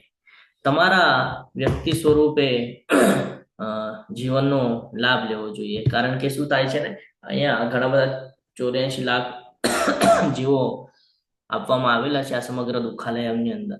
આપણને એવું થાય કે ભાઈ આપણી માટે જ છે, ભોગ ભોગવવાની માટે ને બધું આપ્યું છે, પણ એની માટે નથી. આપણને આ જીવન જેની માટે મળેલું છે ને એનો આપણે લાભ લેવો જોઈએ. મનુષ્ય એને બુદ્ધિ આપી છે અને આ બુદ્ધિનો આપણે ઉપયોગ કરવો જોઈએ. બાકીના જે પ્રાણી છે એ તો બાકીની બધી વસ્તુઓ કરે છે જે આપણે કરીએ છીએ છે ને, ભોગ નિંદ્રા બધું એ લોકો પણ કરે છે ને આપણે પણ કરીએ છીએ. તો એનામાં ને આપણામાં ફરક શું છે કે આપણને બુદ્ધિ આપેલી છે તો આપણે એનો વિકાસ કરવો જોઈએ, જ્ઞાન અર્જિત કરીને આપણે અહીંયાથી બચવું જોઈએ, આ દુઃખાલયમાંથી નીકળવું જોઈએ. એની માટે પ્રયત્નશીલ રહેવું જોઈએ. શ્રી પ્રભુપાદજીના પુસ્તકો વાંચો, અત્યારે વાંચવાનું શરૂ કરો અને તમારી જાતને શાસ્ત્રોને સમર્પણ કરો અને તમને એક અદ્ભુત રહસ્ય મળશે. કૃષ્ણ હંમેશા ત્યાં જ છે. કોઈ નાનું બાળક વાંચશે તો એની માટે પણ ઉપયોગી છે અને કોઈ વૃદ્ધ વાંચશે તો એની માટે બી ઉપયોગી છે. એવું આ ભગવદ્ ગીતાનું જ્ઞાન આપણે બધા લેવું જોઈએ. વાંચવા પર શ્રી પ્રભુપાદજીએ પત્રમાં શું લખેલું હતું આપણે વાંચીને આગળ વધીએ. લોસ એન્જલિસ 13 જૂન 1972 ની અંદર ન્યુયોર્કની અંદર લખેલું હતું કે માય ડિયર ભાર્ગવા, એમના શિષ્ય છે, મારા આશીર્વાદ સ્વીકાર કરવા વિનંતી. મને તમારો 31 મે 1972 ના પત્ર પ્રાપ્ત થયો છે. કૃષ્ણ ભાવમાં આપણી ઉન્નતિ 2 રીતે શક્ય બને છે. કેવી રીતે શક્ય બને છે? તો કે 2 રીતે. એમ તો 4 પ્રકારના લોકો ભગવાનના શરણે જાય છે, પણ એ કહે છે ઉન્નતિ 2 રીતે શક્ય બને છે. જ્ઞાન, ત્યાગ અથવા તપસ્યાથી. એક તો જ્ઞાન અર્જિત કરીને અને એક તો ત્યાગ, એટલે કે આ સમગ્ર જે ભૌતિક જગત છે એનો ત્યાગ કરીને. બરાબર? અથવા તો તપસ્યા એટલે તપ. જ્ઞાન પ્રાપ્ત કરે તો શું કરીએ આપણે? જ્ઞાન પ્રાપ્ત કર્યા પછી ધ્યાન કરીએ એટલે તપ કરીએ. શરીરનું તપ, વાણીનું તપ, મનનું તપ. એના જેટલું આપણે આ ભૌતિક જગતમાંથી ત્યાગને અપનાવશું એટલું જ આપણે કૃષ્ણ ભાવના વૃત્તમાં આગળ વધશું. જેટલું આપણે આ ભૌતિક જગતને ડિટેચ કરશું, વૈરાગ્ય નિર્માણ કરશું, એટલું આપણે ભગવાન સાથે કનેક્ટ થઈ શકશું. પરંતુ જો આપણે આવા યજ્ઞ અને તપસ્યા ત્યારે જ કરીશું જ્યારે આપણી પાસે જ્ઞાન હોય. ક્યારે આપણે કરી શકીએ ભગવત પ્રાપ્તિ, ભગવાનની ભક્તિ? તો કે જ્યારે ભગવદ્ ગીતાના ક્લાસ સમજ્યા હોય, જ્યારે ભગવદ્ ગીતાને વાંચી હોય, જીવનમાં ઉતારવાનો પ્રયત્ન કર્યો હોય ત્યારે, એટલે કે જ્ઞાન અર્જિત કર્યું હોય ને, તો જ આપણે કરી શકીએ છીએ ભક્તિ. તેથી આપણે સૌથી પહેલા કૃષ્ણ ભાવનામૃતમાં જ્ઞાની બનવું છે. ત્યારબાદ આપનું પરિણામ ખૂબ જ સારું આવવાનું છે. જ્યાં સુધી આપણે જ્ઞાન અર્જિત નહીં કરીએ ત્યાં સુધી આપણને એનું રિઝલ્ટ મળતું નથી. ઇવન આપણે સ્કૂલ કોલેજમાં ભણીએ છીએ તો ત્યાં આપણે જ્ઞાન પ્રાપ્ત કરીએ છીએ ભૌતિક જગતનું, ત્યારે આપણને ભૌતિક જગતમાં એ સરળ જાય છે, અન્યથા આપણને સરળ જતું નથી. તેથી હું મારા તમામ વિદ્યાર્થીઓને વિનંતી કરું છું કે તેઓ મારા પુસ્તકને દરરોજ ખૂબ જ ગંભીરતાથી વાંચે, નિષ્ફળ થયા વિના.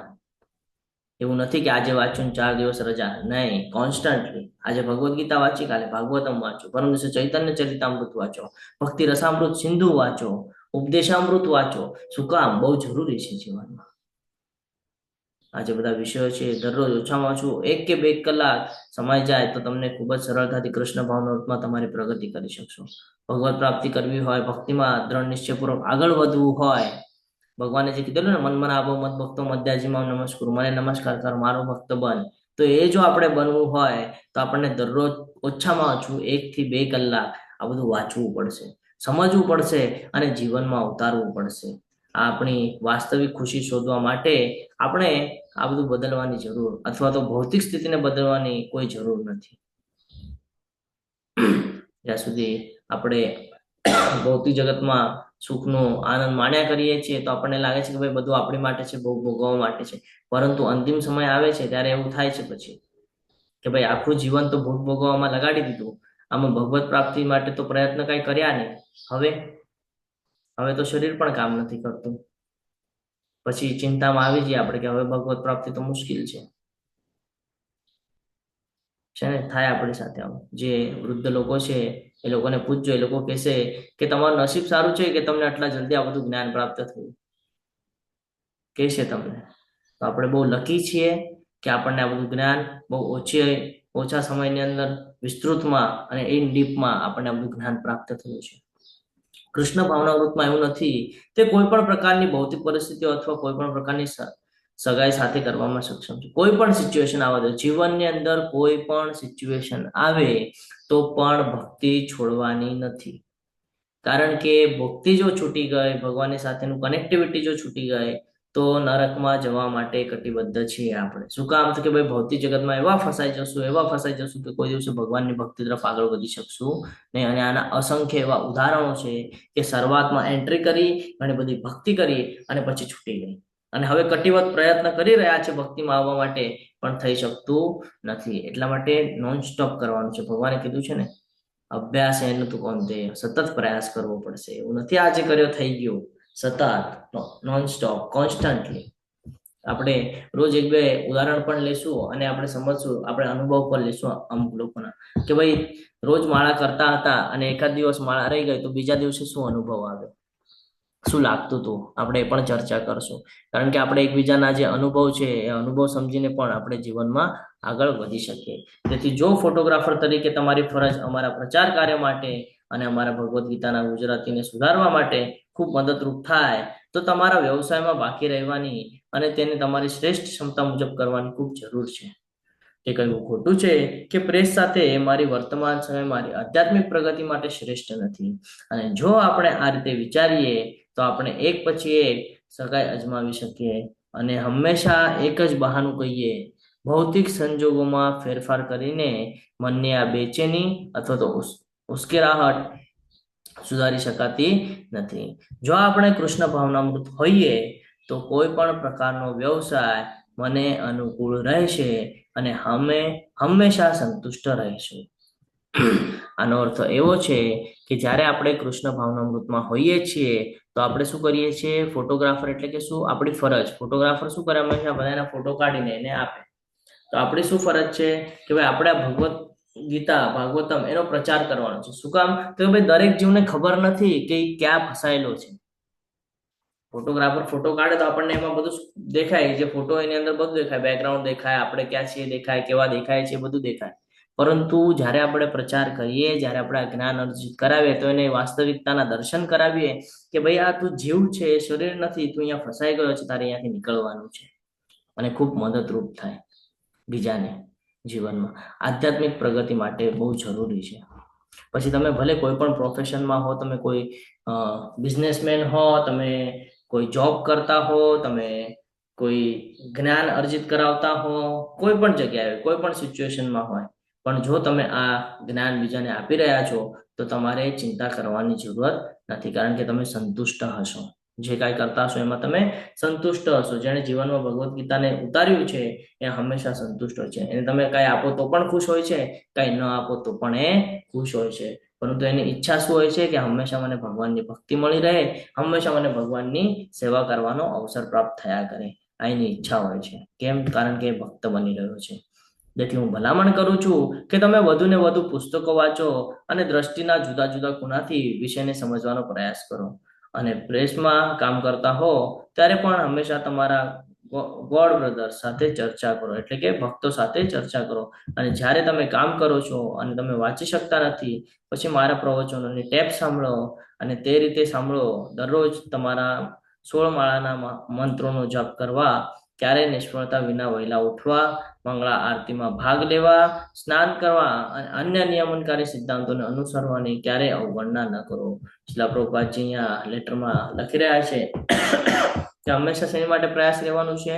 તો કે ભાઈ ભગવત પ્રાપ્તિ માટે, ભગવાનની ભક્તિ માટે. કેવી રીતે? તો કે ભાઈ વિષયોને અલગ અલગ ખૂણાથી સમજવાનો પ્રયાસ કરવાનો છે. જ્યારે આપણે આપણા ઓફિસ પર જોબ કરતા હોઈએ, બિઝનેસ કરતા હોઈએ, ત્યારે આપણને ઘણા બધા એવા ભક્તોનો સંગ થયેલો હોય છે. જે લોકો ટેમ્પલ સાથે સંકળાયેલા હશે એ લોકોને ખબર હશે ભક્તોનો સંગ, અને જે લોકો ટેમ્પલ સાથે નથી બી સંકળાયેલા, જે લોકો ઓનલાઈન કરી રહ્યા છે, એ લોકો આગળ બી ભક્તોના કોન્ટેક્ટ નંબર હશે. જેમ અહીંયા એડમિન કોર્સના કોન્ટેક્ટ નંબર તમારી સાથે શેર કરવામાં આવેલા છે. તો એમની સાથે ચર્ચા કરવી જોઈએ કે આ નથી સમજાઈ રહ્યું તો આનું કેવી રીતે કરવાનું છે, મારે આ કરવું છે તો હું કેવી રીતે કરી શકું. હું તમારી સાથે આના ઉપર પણ લાસ્ટમાં સમય મળશે તો ચર્ચા કરીશ કે મારી એન્ટર કેવી રીતે થઈ ભક્તિમાં. તો આની ચર્ચા કરવી જોઈએ હંમેશા. અને પછી તો કે જ્યારે આપણને સમય એવું હોય કે ભાઈ ચર્ચા નથી કરી શકતા, કોઈ કામ કરીએ છીએ, હાથમાં કોઈ કામ છે, ચર્ચા કરવાને કોઈ યોગ્ય સમય નથી, તો આવા સમયે ભગવાન આપણને પ્રભુપાદજી કહે છે કે તમારે ચિંતા કરવાની જરૂર નથી. આવા સમયે તમે સાંભળીને ભક્તિ કરી શકો છો, શ્રવણમ કરીને. તો કે મારી ટેપ સાંભળી લો ને તમે, ભગવાન વિશે મેં જે કાંઈ કીધું છે તમે ટેપ સાંભળી લો ને. અને દરરોજ જે લોકો ભક્તિમાં પરાયણ હોય છે, કૃષ્ણ પરાયણ હોય છે, એ લોકો માટે કીધેલું છે કે 16 માળા કમ્પલસરી છે એ લોકોને. 16 રાઉન્ડ પ્રભુપાદજીએ કીધું છે કે કોઈ પણ વ્યક્તિ જો 4 નિયમને ફોલો કરશે અને જો 16 રાઉન્ડ દરરોજ કરશે તો એને ભગવત પ્રાપ્તિ હું પોતે લઈ જઈશ, એમ કે એમને ભગવત પ્રાપ્તિ કરાવી દઈશ. પણ ડેલી કરવું પડશે 16 રાઉન્ડ હરે કૃષ્ણ મહામંત્ર, રોજ ડેલી 16 રાઉન્ડ કરવાના અને 4 નિયમોનું સિદ્ધાંતનું પાલન કરવાનું. આટલું પણ કરશો ને તો પણ હું તમને ભગવાનના ધામમાં લઈ જઈશ. આ મારું વચન છે. આ શ્રીલ પ્રભુપાદજી શુદ્ધ ભક્ત, એમનું આ વચન છે. અને કહે છે કે કોઈ દિવસે 16 રાઉન્ડ છૂટે નહીં, મંગળા આરતી તમારી મિસ ન થાય, છે ને, સ્નાન કરીને રેડી થઈને તમારે ત્યાં ઊભું રહેવાનું. કોઈ દિવસે એની અવગણના નથી કરવાની કે ભાઈ આજનો દિવસ જવા દે ને, આવતીકાલે કરીશ. નહીં, નિયમ છે, કરવું જ છે, થશે. પોઝિટિવ રિપ્લાય હોવો જોઈએ. ઘણા બધા લોકોને એવું થાય કે ભાઈ ઠંડી છે, હું ટેમ્પલમાં નથી, ચાલશે, વાંધો નહીં, ટેમ્પલમાં નથી જવું, ઓનલાઈનમાં જોડાઈ જવાનું છે ને. બધું ઓપોર્ચ્યુનિટી ભગવાન કે છે, બધા તારે આગળ રસ્તા છે, તારે કરવું છે કે નહીં. તારે કરવી હોય તો હું તને બધા રસ્તા બતાડી દઉં કે હા આ રસ્તે તું જઈશ થઈ જશે. બાકી તારે ન કરવું હોય તો તું ભૌતિક જગતમાં તમો ગુણમાં પડ્યો રે, વાંધો નહીં. બહુ જરૂરી છે. તમે ભગવાનને ખાલી રાતના એમ કહીને સુવો કે મને તમારી ભક્તિ જોઈએ છે. જો તમે સાચા દિલથી કહેશો ને, બીજા દિવસે ભગવાને કોઈ એવી સિચ્યુએશન નિર્માણ કરી દીધી હશે કે તમારા જીવનમાં ભક્તિનો દિવસ શરૂઆત થઈ ગઈ હશે. શરૂઆત જ ભક્તિથી થઈ હશે. ટ્રાય કરીને જોજો, આ અસર છે. હા પ્રભુજી, એવો અનુભવ છે. આપણે જ્યારે આપણે નરસિંહ ભગવાનને કે ભગવાનને પ્રે કરીએ ને કે ભગવાન આજે મારે તમારી મંગળા કરવી છે, તો કેમ કે આપણી નીંદ તો આપણી જાતે નથી ખોલવાના, આપણે માયામાં એટલા ડૂબેલા હોઈએ છે. તો આપણે તો બસ નીંદર એટલી વાલી લાગે છે ને કે જાણે કે આ સ્વર્ગ જેવું લાગે, એવું થાય કે આના જેવું કાંઈ નથી એમ બીજું. તો આપણે તો જ્યારે જ્યારે એવો ભાવ આવી જાય ને ત્યારે આપણી નીંદર ખુલતી જ નથી. પેલા તો મારે બહુ એવું થતું પ્રભુજી કે મને એમ થાય કે હું જ ઉઠું છું, મતલબ એમ. તો એવું લાગતું જ નતું કે મને ભગવાન ઉઠાડે છે. પછી આ બધું ઇસ્કોનમાં આવ્યા પછી અને વધારે ને વધારે ગીતા કોર્સ કર્યા પછી ને એમાંય મેંગલોરમાં આવ્યા પછી પ્રભુજી, કેમ કે અત્યાર સુધી જે ક્લાસ થતા હતા ને પ્રભુજી, ઇંગ્લિશમાં હિન્દીમાં થતા હતા, તો જે આપણને જોતું હતું ને કે એવો મને વિચાર હતો કે ગુજરાતીમાં ક્લાસ થતા હોય ને ક્યારેક કોઈ વડોદરાથી આવતા હોય ને ગુજરાતીમાં ક્લાસ કરતા હોય ને તો બહુ એવું થાય કે ના, આજે મેં સરખું સાંભળ્યું ને એક એક શબ્દ આમ આપણને એવું લાગે કે સમજાણું. પણ એવું થતું હતું કે ઇંગ્લિશમાં બોલે તો ઘણા વર્ડ્સ એવા હોય કે આપણે મિસ થઈ જતા હોય આપણે, અને પણ તો પણ પ્રભુપાદ કહે છે કે તો પણ સાંભળવાનું, કાંઈ વાંધો નહીં, નથી સમજાતું તો પણ સાંભળવાનું. તો પણ મેં ઘણી વખત જયપ્રકાશ સ્વામી મહારાજના લેક્ચર બંગાળીમાં એવા સાંભળ્યા છે. એવું થાય કે નહીં, આપણે આવા જ સાંભળવાથી પણ આપણું અંદરનું શુદ્ધિકરણ થાય છે. તો મંગળામાં ઉઠવામાં પેલા એવું થતું હતું કે નહીં, આ શુદ્ધ ભક્તોના આપણે જે અંદર આપણે એની અંદર આ અવાજ ગયો છે ને પ્રભુ, એને હિસાબે આપણે અત્યારે આ બધું કરી શકીએ છીએ. અધરવાઇઝ તો આપણે કોઈ સંભાવના નથી કે આપણે કરી શકીએ. તો મને એવું થતું હતું કે હું જ ઉઠું છું એમ, મતલબ. અને હવે એવું થાય છે કે નહીં, ભગવાન ઉઠાડે છે કે ઓટોમેટિક અને પછી એક વખત ભગવાને મને ઉઠાડી દીધી પછી આપણા ઉપર ડિપેન્ડ છે કે આપણે સુઈ જવું કે આપણે મંગળા કરવી. આવો અનુભવ છે પ્રભુજી. હરે બોલ. ખૂબ સરસ માતાજી, ખૂબ ખૂબ આભાર તમારો અનુભવ શેર કરવા બદલ. તો બહુ જરૂરી છે આ બધું સમજવું. જો આપણે માનશું તો ભગવાન કહેશે હું તને જણાવીશ કે હું છું, બાકી ન માનવું હોય તો કોઈ વાંધો નથી. ભગવાનની કોઈ ઈચ્છા નથી, છે ને.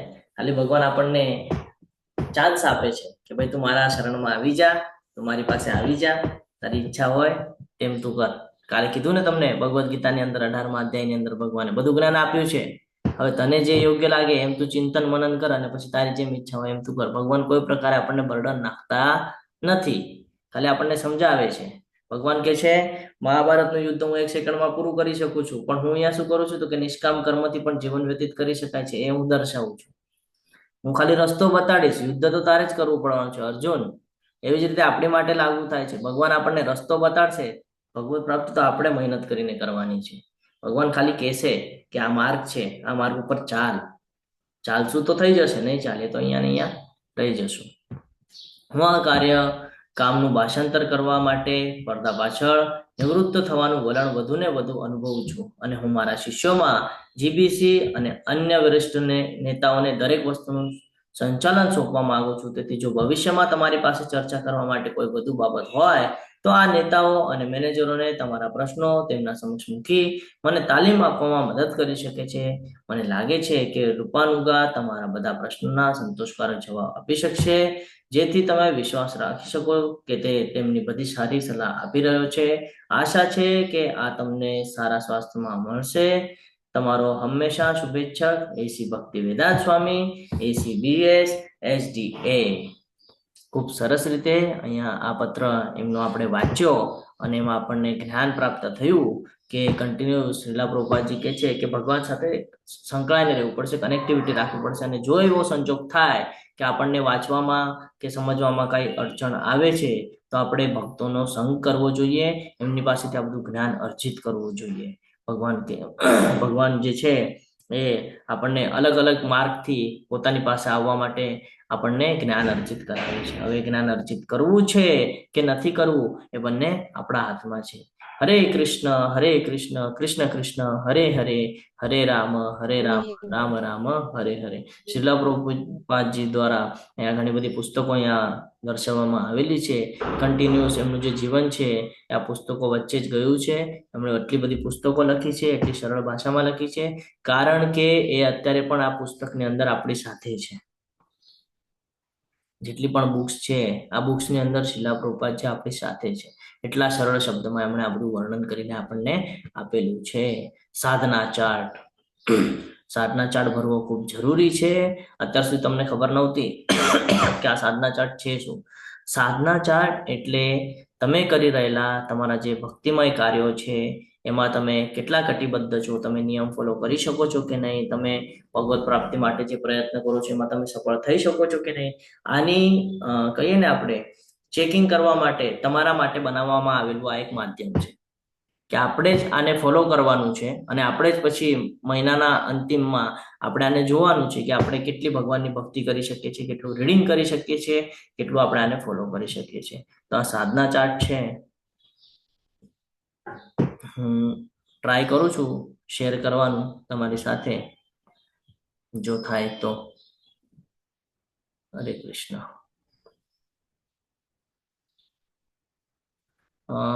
તમારી સાથે શેર કરું છું. દેખાય છે તમને સ્ક્રીન ઉપર? હરે કૃષ્ણ.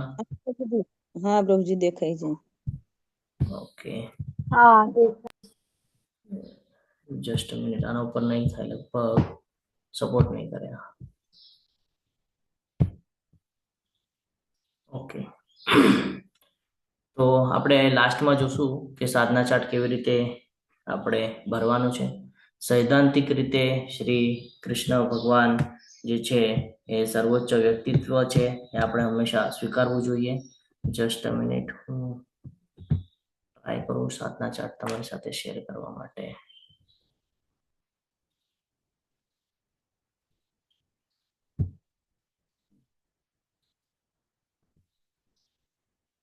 હરે કૃષ્ણ.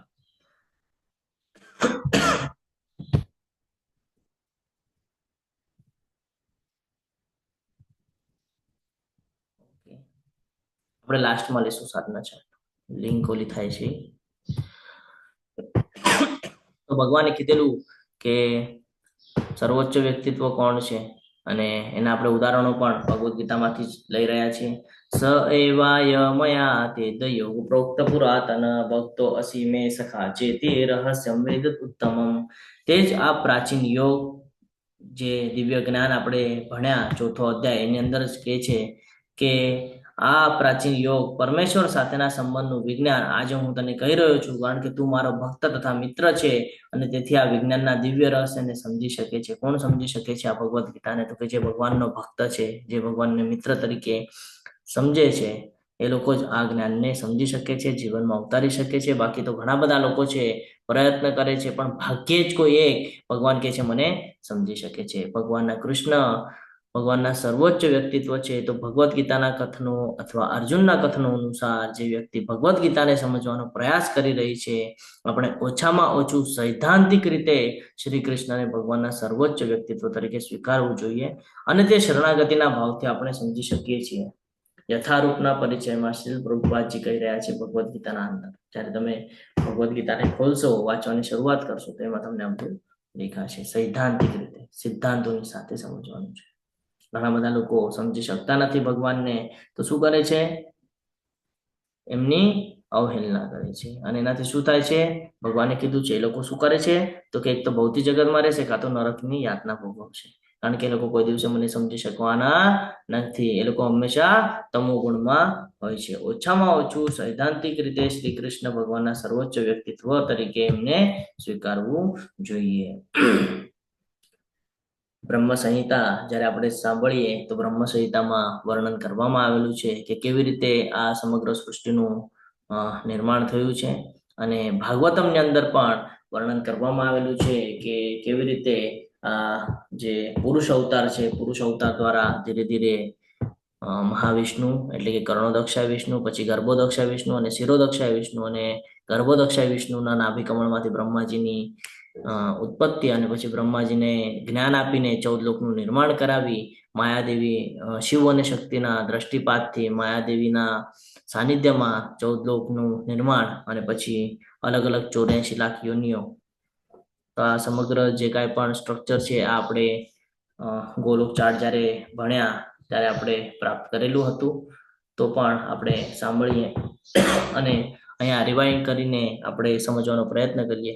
ઈશ્વર પરમ કૃષ્ણ સચ્ચિદાનંદ વિગ્રહ અનાદિર આદિર ગોવિંદમ સર્વ કારણ કારણમ. સર્વ કારણના કારણ છે. કોણ છે? પરમ કૃષ્ણ. કોણ? તો કે ઈશ્વર. કોણ છે? સચ્ચિદાનંદ. કેવા? અનાદિર આદિર, કે આદિના આદિ એટલે સૌથી શરૂઆત, મૂળ જ્યાંથી શરૂઆત થઈ છે એ. हमारे ब्रह्मांड में ब्रह्मा जी आदि जीव है जो गर्भोदक्षाय विष्णु के नाभि कमल से उत्पन्न हुए। सैकड़ों दिव्य वर्ष की तपस्या के बाद उनके हृदय में भगवान प्रकट हुए तथा वे शेष नाग की शैया पर लेटे हुए भगवान को देख पाए। क्यारे? सैकड़ों दिव्य वर्षों की तपस्या के बाद ब्रह्माजी ने કેટલું ઓલું કરવું પડ્યું? તો કે સેંકડો દિવ્ય વર્ષ, દિવ્ય એટલે એ લોકોનું વર્ષની વાત છે. બ્રહ્માજીનો એક દિવસ જોયો આપણે કેટલો થાય છે, કેટલા યુગ પૂરા થઈ જાય ત્યારે થાય છે ને. તો બ્રહ્માજીએ સેંકડો દિવ્ય વર્ષો સુધી તપસ્યા કરી ત્યારે હૃદયની અંદર ભગવાન પ્રગટ થયા. અને આપણે 2-4 માળા કરીને કહીએ છીએ મને તો ભગવત પ્રાપ્તિ થવી જોઈએ. કેવી રીતે પોસિબલ છે? How is possible? નથી પોસિબલ છે ને. કન્ટિન્યુઅસ કરવું પડશે, અનન્ય ભક્તિ કરવી પડશે, નવતા ભક્તિમાં આપણે પ્રયાસ કરવો પડશે. भगवान तो कृष्ण है जो सच्चित आनंद એટલે કે शाश्वत ज्ञान तथा आनंद के स्वरूप है। उनका कोई आदि नहीं है क्योंकि वे प्रत्येक वस्तु के आदि है। वे समस्त कारणों के कारण है।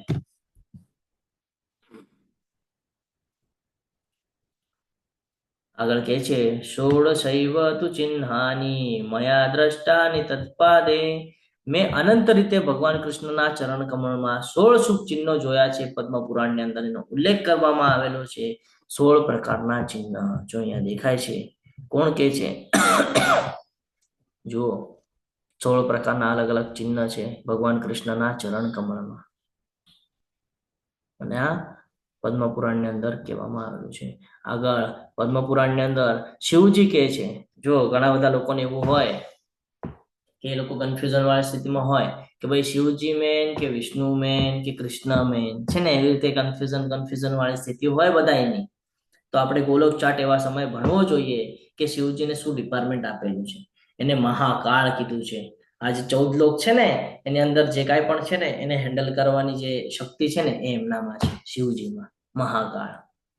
એટલે આપણે જોઈએ કે જે ભૂતિયા લોકો છે, જે નરક લોકના બધા છે, એ લોકોને હેન્ડલ કોણ કરે છે? તો કે શિવજી। બધી આત્માઓ છે ક્યાં ભટકતી હોય? તો કે ભાઈ શિવજી। તમે સ્મશાનમાં જાઓ અને સ્મશાનમાં જોવો તો ત્યાં કોની મૂર્તિ અથવા તો ફોટો હોય? શિવજી। ડિપાર્ટમેન્ટ આપેલું છે ને। પદ્મ પુરાણની અંદર પણ કહી રહ્યા છે આરાધનમ સર્વેશામ વિષ્ણુ આરાધનમ પરમ। શું કીધું છે? કે આરાધના જો હું કોઈની કરતો હોઉં તો સૌથી શ્રેષ્ઠ આરાધના કોની છે? વિષ્ણુ આરાધના। એટલે કે ભગવાન કૃષ્ણની આરાધના કરું છું હું। આ શિવજીનું સ્ટેટમેન્ટ છે પદ્મ પુરાણની અંદર।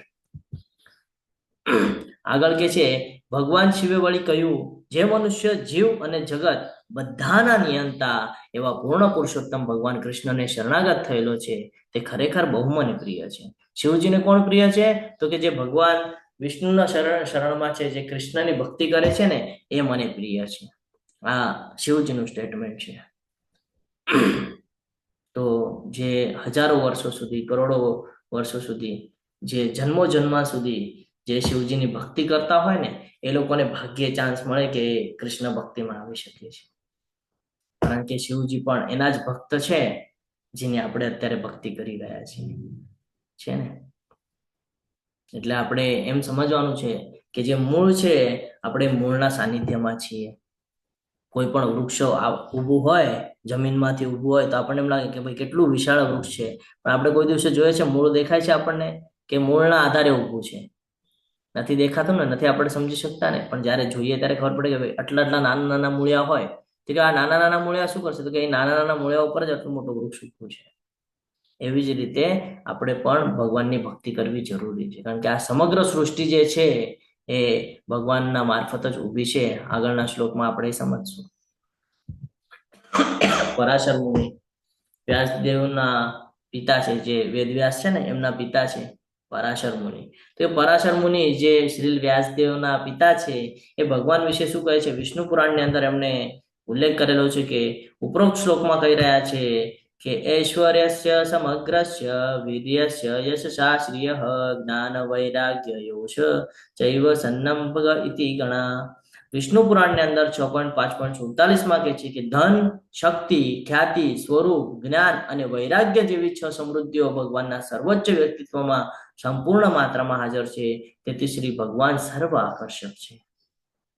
6 ઐશ્વર્ય જેનામાં હોય એને ભગવાન કહેવાય। ધન તો આપણને બધાને ખબર છે દ્વારકા નગરી આખી સોનાની હતી, એમના જેટલું ધન કોઈ પાસે નહોતું। શક્તિ ખૂબ નાની એજની અંદર જ એમણે ગોવર્ધન પર્વતને ટચલી આંગળીની ઉપર ઉપાડી લીધેલો હતો. ખ્યાતિ આજે પણ બધા આપણે યાદ કરીએ છીએ. એમનું સ્વરૂપ કેવું છે, એકદમ મોહી લે એવું સ્વરૂપ છે. જ્ઞાન તો કે કુરુક્ષેત્રના યુદ્ધ મેદાનની અંદર જ્ઞાન આપી રહ્યા છે. આવું જ્ઞાન જે પેઢીઓની પેઢીઓ જે કહીએ ને આપણે કે નાનાથી લઈને તે વૃદ્ધ લોકો સુધી બધા માટે કામની છે અને દરેક યુગમાં કામની છે. એવું જ્ઞાન આપણને આપી જાય છે. અને વૈરાગ્ય તો એના જેવું વૈરાગ્ય તો આપણે પણ નથી કરી શકતા. સમય સમય બધું છોડી દે છે. સમય આવે છે, દ્વારકા નગરી છોડે છે, રાધા રાણી છોડે છે, વાસળી છોડે છે, મિત્રો છોડે છે, ગોપ બાળો છોડે છે અને કુરુક્ષેત્રના યુદ્ધ મેદાનમાં આવીને ઉભા રહી જાય છે. તો સમય સમય બધું છોડવું પણ જરૂરી છે. આપણાથી છૂટતું નથી ને. આપણે ભૌતિક જગતમાં આવી જઈએ ને પછી બધા સાથે અટેચમેન્ટ કરી લઈએ છીએ અને પછી કહે છે આ મારું મારું મારું. પછી જયારે છેલ્લો સમય આવે ને, બોડી પડી હોય અને જે મારું મારું કરતા હતા ને એ જ વ્યક્તિ એના મોઢે બોલે કે ભાઈ ચલો ને કાઢો ફટાકથી, હવે બહુ સમય નથી રાખવાની બોડી. એટલા માટે વૈરાગ્ય જરૂરી છે કે શેની પણ સાથે અટેચમેન્ટ રાખો નહીં. અહીંયા તમારું કાંઈ જ નથી, બધું ટેમ્પરરી છે. ઇવન સુખ પણ ટેમ્પરરી છે, થોડા સમય માટે આવશે પછી વયું જશે. તો એમાં વિચલિત થવાનું નથી અને વધારે અહંકારમાં આવવાનું નથી. એ આપણને શીખવાડે છે ભગવાન આપણમાંથી. ભગ એટલે ઐશ્વર્ય અને વાન એટલે શું એ આપણે સમજશું. તો કે 6 પ્રકારના ઐશ્વર્ય છે: સંપત્તિ, શક્તિ, ખ્યાતિ, સુંદરતા, જ્ઞાન અને ત્યાગ. આ જે કાંઈ પણ છે, સુંદરતા અમુક સમય માટે હોય છે, સંપત્તિ અમુક સમય માટે હોય છે, જ્ઞાન પણ અમુક સમય માટે હોય છે, બળ અને ખ્યાતિ પણ અમુક સમય માટે હોય છે ને. બધું ટેમ્પરરી છે આ ભૌતિક જગતની અંદર, કાંઈ સાથે આવવાનું નથી. અને આપણે શું કરીએ છીએ, આ બધાને ભગવાન તરીકે ઉલ્લેખ કરીએ છીએ, પણ આમાંથી કોઈ આગળ આ 6 વસ્તુ એક જ વ્યક્તિ આગળ જોવા મળતી નથી. બધું ભગવાને કોકને કાંઈક આપ્યું છે તો એના પાસેથી કંઈક લઈ લીધું છે અને બીજા વ્યક્તિમાં આપ્યું છે, બીજા વ્યક્તિને આપ્યું છે તો એની પાસેથી કંઈક લઈ લીધું છે, ત્રીજા વ્યક્તિમાં આપ્યું છે. એક જ વ્યક્તિની અંદર 6 બાબત તમને જોવા મળશે નહીં. આ બહુ જરૂરી છે સમજવું. પગ અને વાન તો કે ઐશ્વર્ય જેની પાસે છે એને ભગવાન કહેવાય છે, ઐશ્વર્યનો માલિક. 6 ઐશ્વર્યની પરિપૂર્ણતા જેની પાસે હોય એને ભગવાન તરીકે સંબોધન કરવામાં આવે છે. અત્યારે જે સાધુ સંતો મહંતો આપણને દેખાય છે, આપણે એને ભગવાન તરીકે જોઈએ છે, તો જે દેવી દેવતાઓ છે એને આપણે ભગવાન તરીકે સંબોધન કરીએ છીએ. તો 6 ઐશ્વર્ય એમની પાસે છે કે નહીં એ જોવું બહુ જરૂરી છે. અને જેની પાસે આ 6 ઐશ્વર્ય છે એને જ ભગવાન કહેવાય છે. અને એવા એક જ આપણને દેખાય છે કે શ્રી કૃષ્ણ. સંપત્તિમાં જોઈએ તો લખપતિ, અરબપતિ, ખરબપતિ, પણ ભગવાન જે છે એ તો ડાયરેક્ટ લક્ષ્મીપતિ છે ને. તો આ બધા તો પૈસામાં ગણાય તો લક્ષ્મીના પતિ જ છે ભગવાન શ્રી કૃષ્ણ. જો સુઈ રહ્યા છે અને એમના રૂપકૂપોમાંથી અલગ અલગ બ્રહ્માંડનું નિર્માણ થઈ રહ્યું છે. ભગવાન કૃષ્ણની સર્વોપરિતા તમામ આચાર્યો દ્વારા સ્વીકારવામાં આવે છે. અહીંયા હવે આપણે એક જ્ઞાન પ્રાપ્ત કરશું. ભાગવતમ, શ્રીમદ ભાગવતમના પહેલા કેન્ટો, પહેલા સ્કંદની અંદર 3જા ચેપ્ટરમાં 28મા શ્લોકમાં એક શ્લોક છે જેમાં વ્યાસદેવજી જયારે આ બધું લખતા હતા ને તો એમને કહીએ ને આપણે કે મૂળ નહોતું બની રહ્યું એમનું લખવાનું, કે ભાઈ હું લખી રહ્યો છું, જ્ઞાન લખી રહ્યો છું, પણ મને મજા નથી આવી રહી. તો પછી કે છે આમાં શું કરવું જોઈએ. ત્યારે એમને કહેવામાં આવે છે કે તમે જે લખો છો ને એમાં બહુ જ્ઞાન ભરેલું છે, તો આવું જ્ઞાન લોકોને તમે આપશો ને તો એ લોકો લેવા કટિબદ્ધ નહીં થાય. ઘણા બધા લોકો છે જેને તમે જ્ઞાન અર્જિત કરાવો છો તો એ બધા જ્ઞાન લેવા કટિબદ્ધ નહીં થાય. તો કે તો શું, તો કે તમે જે અવતારો છો ને એના વિશે લખો. પછી અવતારો વિશે લખે છે એટલે કે છે એ તે ચાંસ કલા પુંસ કૃષ્ણસ્તુ ભગવાન સ્વયં, કે જેટલા પણ અવતારો આવશે આ મોજાની જેવા છે. સમુદ્રના જે મોજા હોય એ કોઈ દિવસે બંધ થાય, કન્ટિન્યુઅસ આવ્યા કરશે, એક પછી એક પછી એક. તો આ બધા અવતાર છે. અને મૂળ તો કે ભગવાન સ્વયં. કોણ? તો કે કૃષ્ણસ્તુ એ તે ચાંસ કલા પુંસ. આ બધા એના અંશ છે અને કલાઓ છે. જેટલા પણ આવી રહ્યા છે આ બધા એના અંશ છે અને કલાઓ છે. પણ કૃષ્ણ કોણ છે? એ તો ભગવાન સ્વયં છે. ખુશી માતાજી હેન્ડ રેસ છે, બોલો. હરે કૃષ્ણ. હરે કૃષ્ણ પ્રભુજી. ખાલી એક રિમાઇન્ડર આપવાનું હતું કે અટેન્ડન્સ લિંક મુકાઈ ગઈ છે, તો બધા અટેન્ડન્સ ભરી લે. ચાલુ ક્લાસ હશે ત્યાં સુધી જ અટેન્ડન્સ થઈ શકશે. ઓકે, હરી બોલ. કે તમને બધાને ચેટ બોક્સની અંદર એક લિંક આપવામાં આવેલી હશે. એ લિંક ઉપર તમારે ક્લિક કરવાનું છે અને તમારું જે કાંઈ પણ એનામાં નામ ને બધું ભરવાનું છે એ ભરી વ્યવસ્થિત રીતે ક્લાસની અંદર તમે એટેન્ડન્સ પુરાવી શકો છો અને આ કમ્પલસરી છે બધા માટે. તો અહીંયા કહે છે કે એતે ચાંસ કલા પુંસ કૃષ્ણસ્તુ ભગવાન સ્વયં, કે અવતારો તો ઘણા બધા આવશે, ઘણા બધા, તમે કન્ફ્યુઝ થઈ જશો. તો આ બધું શું છે? આ બધા અંશ છે ભગવાનના અને કલાઓ છે બધી, પણ મૂળ કોણ છે? તો કે કૃષ્ણ. 10.12 અને 13 ની અંદર પણ કે છે બધા ઋષિઓ કૃષ્ણ વિશે પુષ્ટિ કરી રહ્યા છે. પરમ બ્રહ્મ પરમ ધામમ પવિત્રમ પરમમ ભવાન પુરુષમ શાશ્વતમ દિવ્યમ આદિદેવમ અજમ વિભુમ. છે ને, અર્જુનજી કહે છે કે આ પૂર્ણ પુરુષોત્તમ પરમેશ્વર પરમ ધામ છો, પરમ પવિત્રમ છો, પરમ સત્ય છો, આપ સનાતન દિવ્ય આદિ પુરુષ અજન્મા તથા મહંતમ છો. નારદજી, અશિતજી, દેવલજી તથા વ્યાસ જેવા સર્વ ઋષિઓ આપના વિશે આ સત્યનું સમર્થન કરે છે અને આપ પણ સ્વયં મને તે જ કહી રહ્યા છો. ભગવાન જ્યારે ઐશ્વર્ય કહી રહ્યા હતા ત્યારે અર્જુનજી 12મા અને 13મા શ્લોકમાં ભગવાનને કહે છે કે જે તમે મને કહી રહ્યા છો ને એ આ બધા ઋષિઓ પણ મને એ જ કહેતા હતા જે અત્યારે તમે મને કહી રહ્યા છો. મહાન આચાર્યો માધવાચાર્ય કોણ છે ખબર છે? માધવાચાર્ય, હરે કૃષ્ણ. ચોથો અધ્યાય. ગૌડીય હા, હરે બોલો. કૃષ્ણ પ્રભુજી. બોલો બોલો બોલો. ગૌડીય વૈષ્ણવના સંપ્રદાય, આપણે જે આ સંપ્રદાયમાં જોડાયા છે ને એમના આચાર્ય છે માધવાચાર્ય, ગૌડીય વૈષ્ણવના. ઓકે, તમને અત્યારે સ્ક્રીન ઉપર શું દેખાય છે? હરે કૃષ્ણ પ્રભુજી. માધવાચાર્ય હનુમાનજી અને હનુમાનજી અને ભીમસેનના એક્સપાન્ડેડ છે.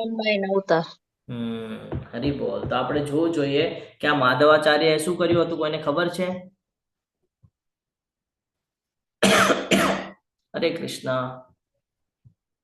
ખબર છે? નથી ખબર. હું તમને થોડુંક જ્ઞાન અર્જિત કરાવી દઉં કે માધવાચાર્ય એમણે દ્વૈત વેદાંતની સ્થાપના કરી હતી. દ્વૈત વેદાંત એટલે શું ખબર છે? એનો સિદ્ધાંત શું હતો કે ભગવાન વિષ્ણુ અને જીવ એટલે કે આત્મા અને પરમાત્મા આ બંને અલગ છે. આ એક નથી, ભગવાનનો અંશ છે આત્મા. આ જે કીધું આને કહેવાય છે દ્વૈતવિઝમ. તો આનું જે જ્ઞાન છે એ મૂળ સિદ્ધાંત એ એમણે આપણને આપ્યો છે, જેમાં 5 અલગ અલગ ભેદ આપવામાં આવેલા હતા, સિદ્ધાંત આપવામાં આવેલા હતા.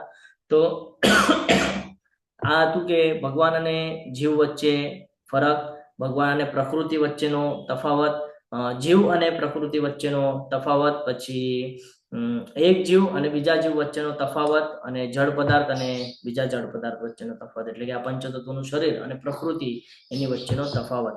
આ જે બધું છે એનું જ્ઞાન એમણે આપણને અર્જિત કરાવેલું હતું.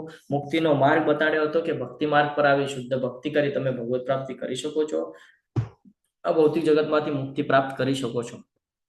તેના આધારે તો કે જ્ઞાન અને કર્મના આધારે તમારું જે જ્ઞાન તમે અર્જિત કરશો અને તમે જે તમારા કર્મ કરશો એના આધારે તમે ભક્તિ કરી શકો છો.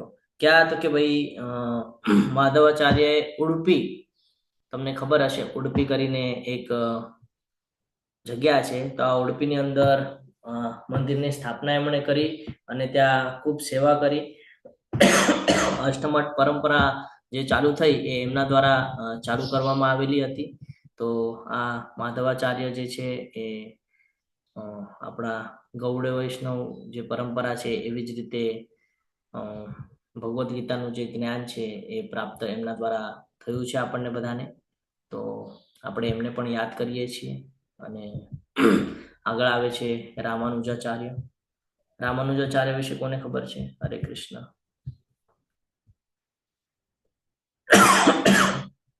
હરે કૃષ્ણ. નથી ખબર કોઈને? ચોથા અધ્યાયની જયારે આપણે ચર્ચા કરી રહ્યા હોય છે ત્યારે આપણને જ્ઞાન પ્રાપ્ત થાય છે કે રામાનુજાચાર્ય કયા સંપ્રદાયમાં આવે છે? શ્રી સંપ્રદાય. હરિ બોલ. શ્રી સંપ્રદાયની અંદર આવે છે.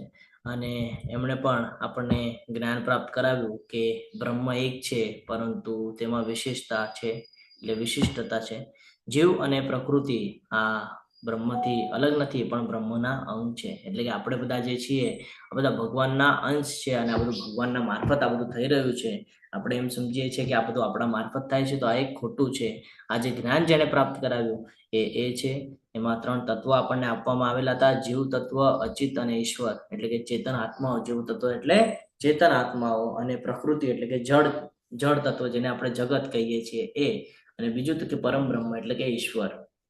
આ 3 તત્વો વિશે એમણે આપણને જ્ઞાન પ્રાપ્ત કરાવ્યું હતું. ભક્તિ અને મુક્તિ આ પણ એમણે આપણને જ્ઞાન પ્રાપ્ત કરાવ્યું કે ભગવાનની કૃપાથી જ મોક્ષ મળશે, બાકી તમે કેટલો પણ પ્રયત્ન કરશો તો મોક્ષની પ્રાપ્તિ થશે નહીં.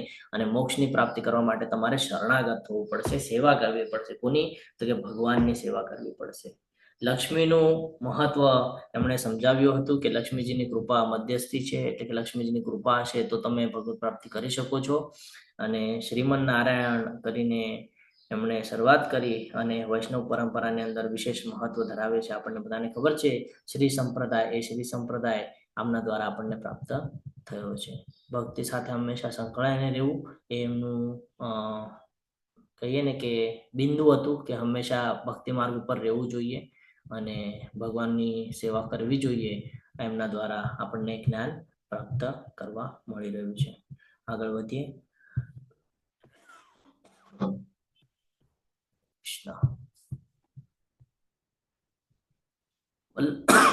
વલ્લભાચાર્ય, કોઈને ખબર છે કઈ જ્ઞાન છે? હરે કૃષ્ણ. જે ખબર હોય કેવાનું છે. સંપ્રદાય, પુષ્ટિ માર્ગ સંપ્રદાય, રુદ્ર સંપ્રદાય પ્રભુજી. વલ્લભાચાર્ય. હા, હરિ બોલ.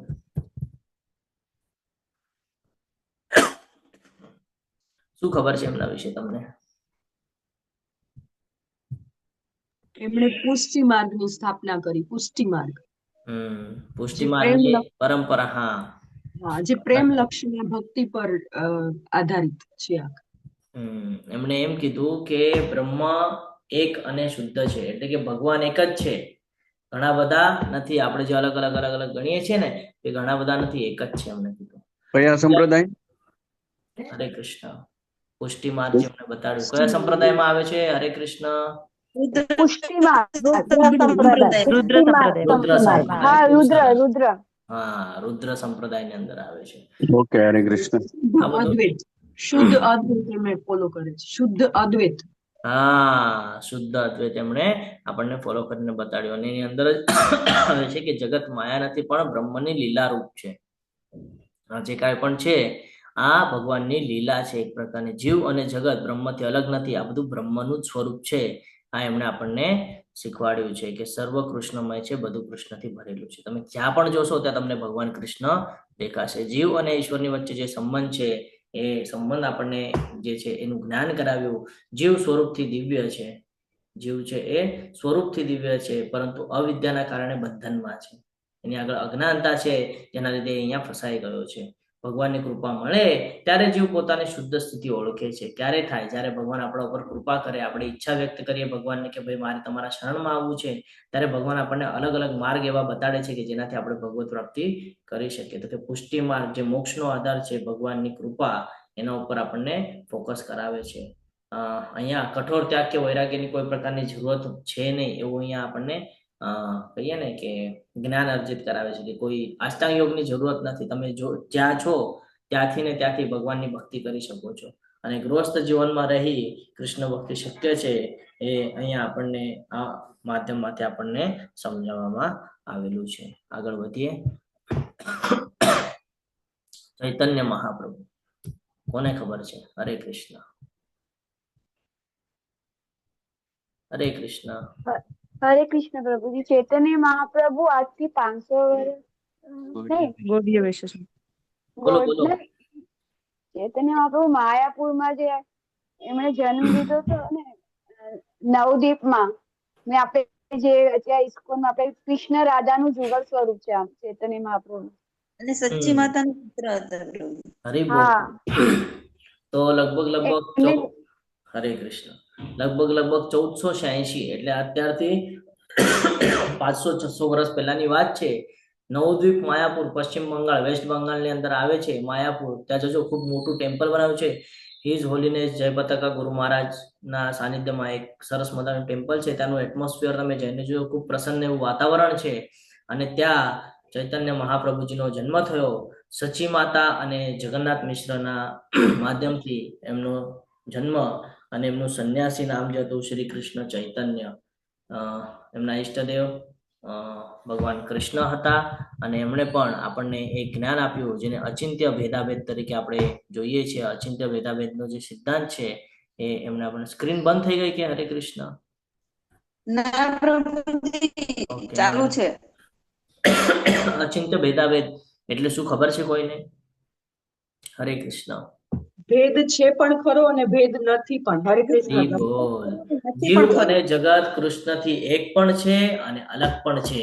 એટલે કે મહાવિષ્ણુ અને શિરોદક્ષય વિષ્ણુ આપણે એનું ઉદાહરણ લેતા હોઈએ છીએ, છે ને? એકતા છે પણ અને એકતા પણ છે અને ભેદ પણ છે. બંને સાચા છે. અચિંત્ય ભેદાભેદ.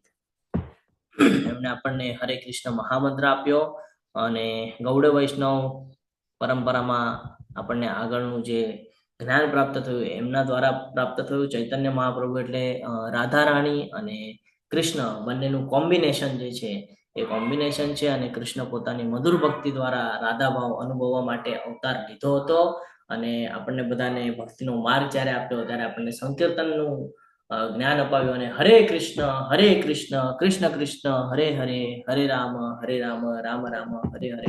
આ જે યુગ ધર્મ છે આ યુગ અને ધર્મ પ્રભુજી આપણને એમના જ્ઞાન ગુરુ કરાવે. પણ ઈશ્વર ગુરુ એમના ગુરુ હતા. હરે કૃષ્ણ. શું કહો છો? હરે કૃષ્ણ. એમના જે સહકારી હતા એમાં નિત્યાનંદ પ્રભુ હતા, અદ્વૈત આચાર્ય હતા, ગદાધર પંડિત અને શ્રીવાસ ઠાકુર હતા. જે આપણે પંચતત્વ મંત્ર બોલીએ છીએ કૃષ્ણ બીટ ઉપર, એ આ લોકોના જ બધાના આપણે નામ લઈને એમને સ્મરણ કરીએ છીએ કે જય શ્રી કૃષ્ણ ચૈતન્ય પ્રભુ નિત્યાનંદ શ્રી અદ્વૈત ગદાધર શ્રીવાસદિ ગૌર ભક્તવૃંદ.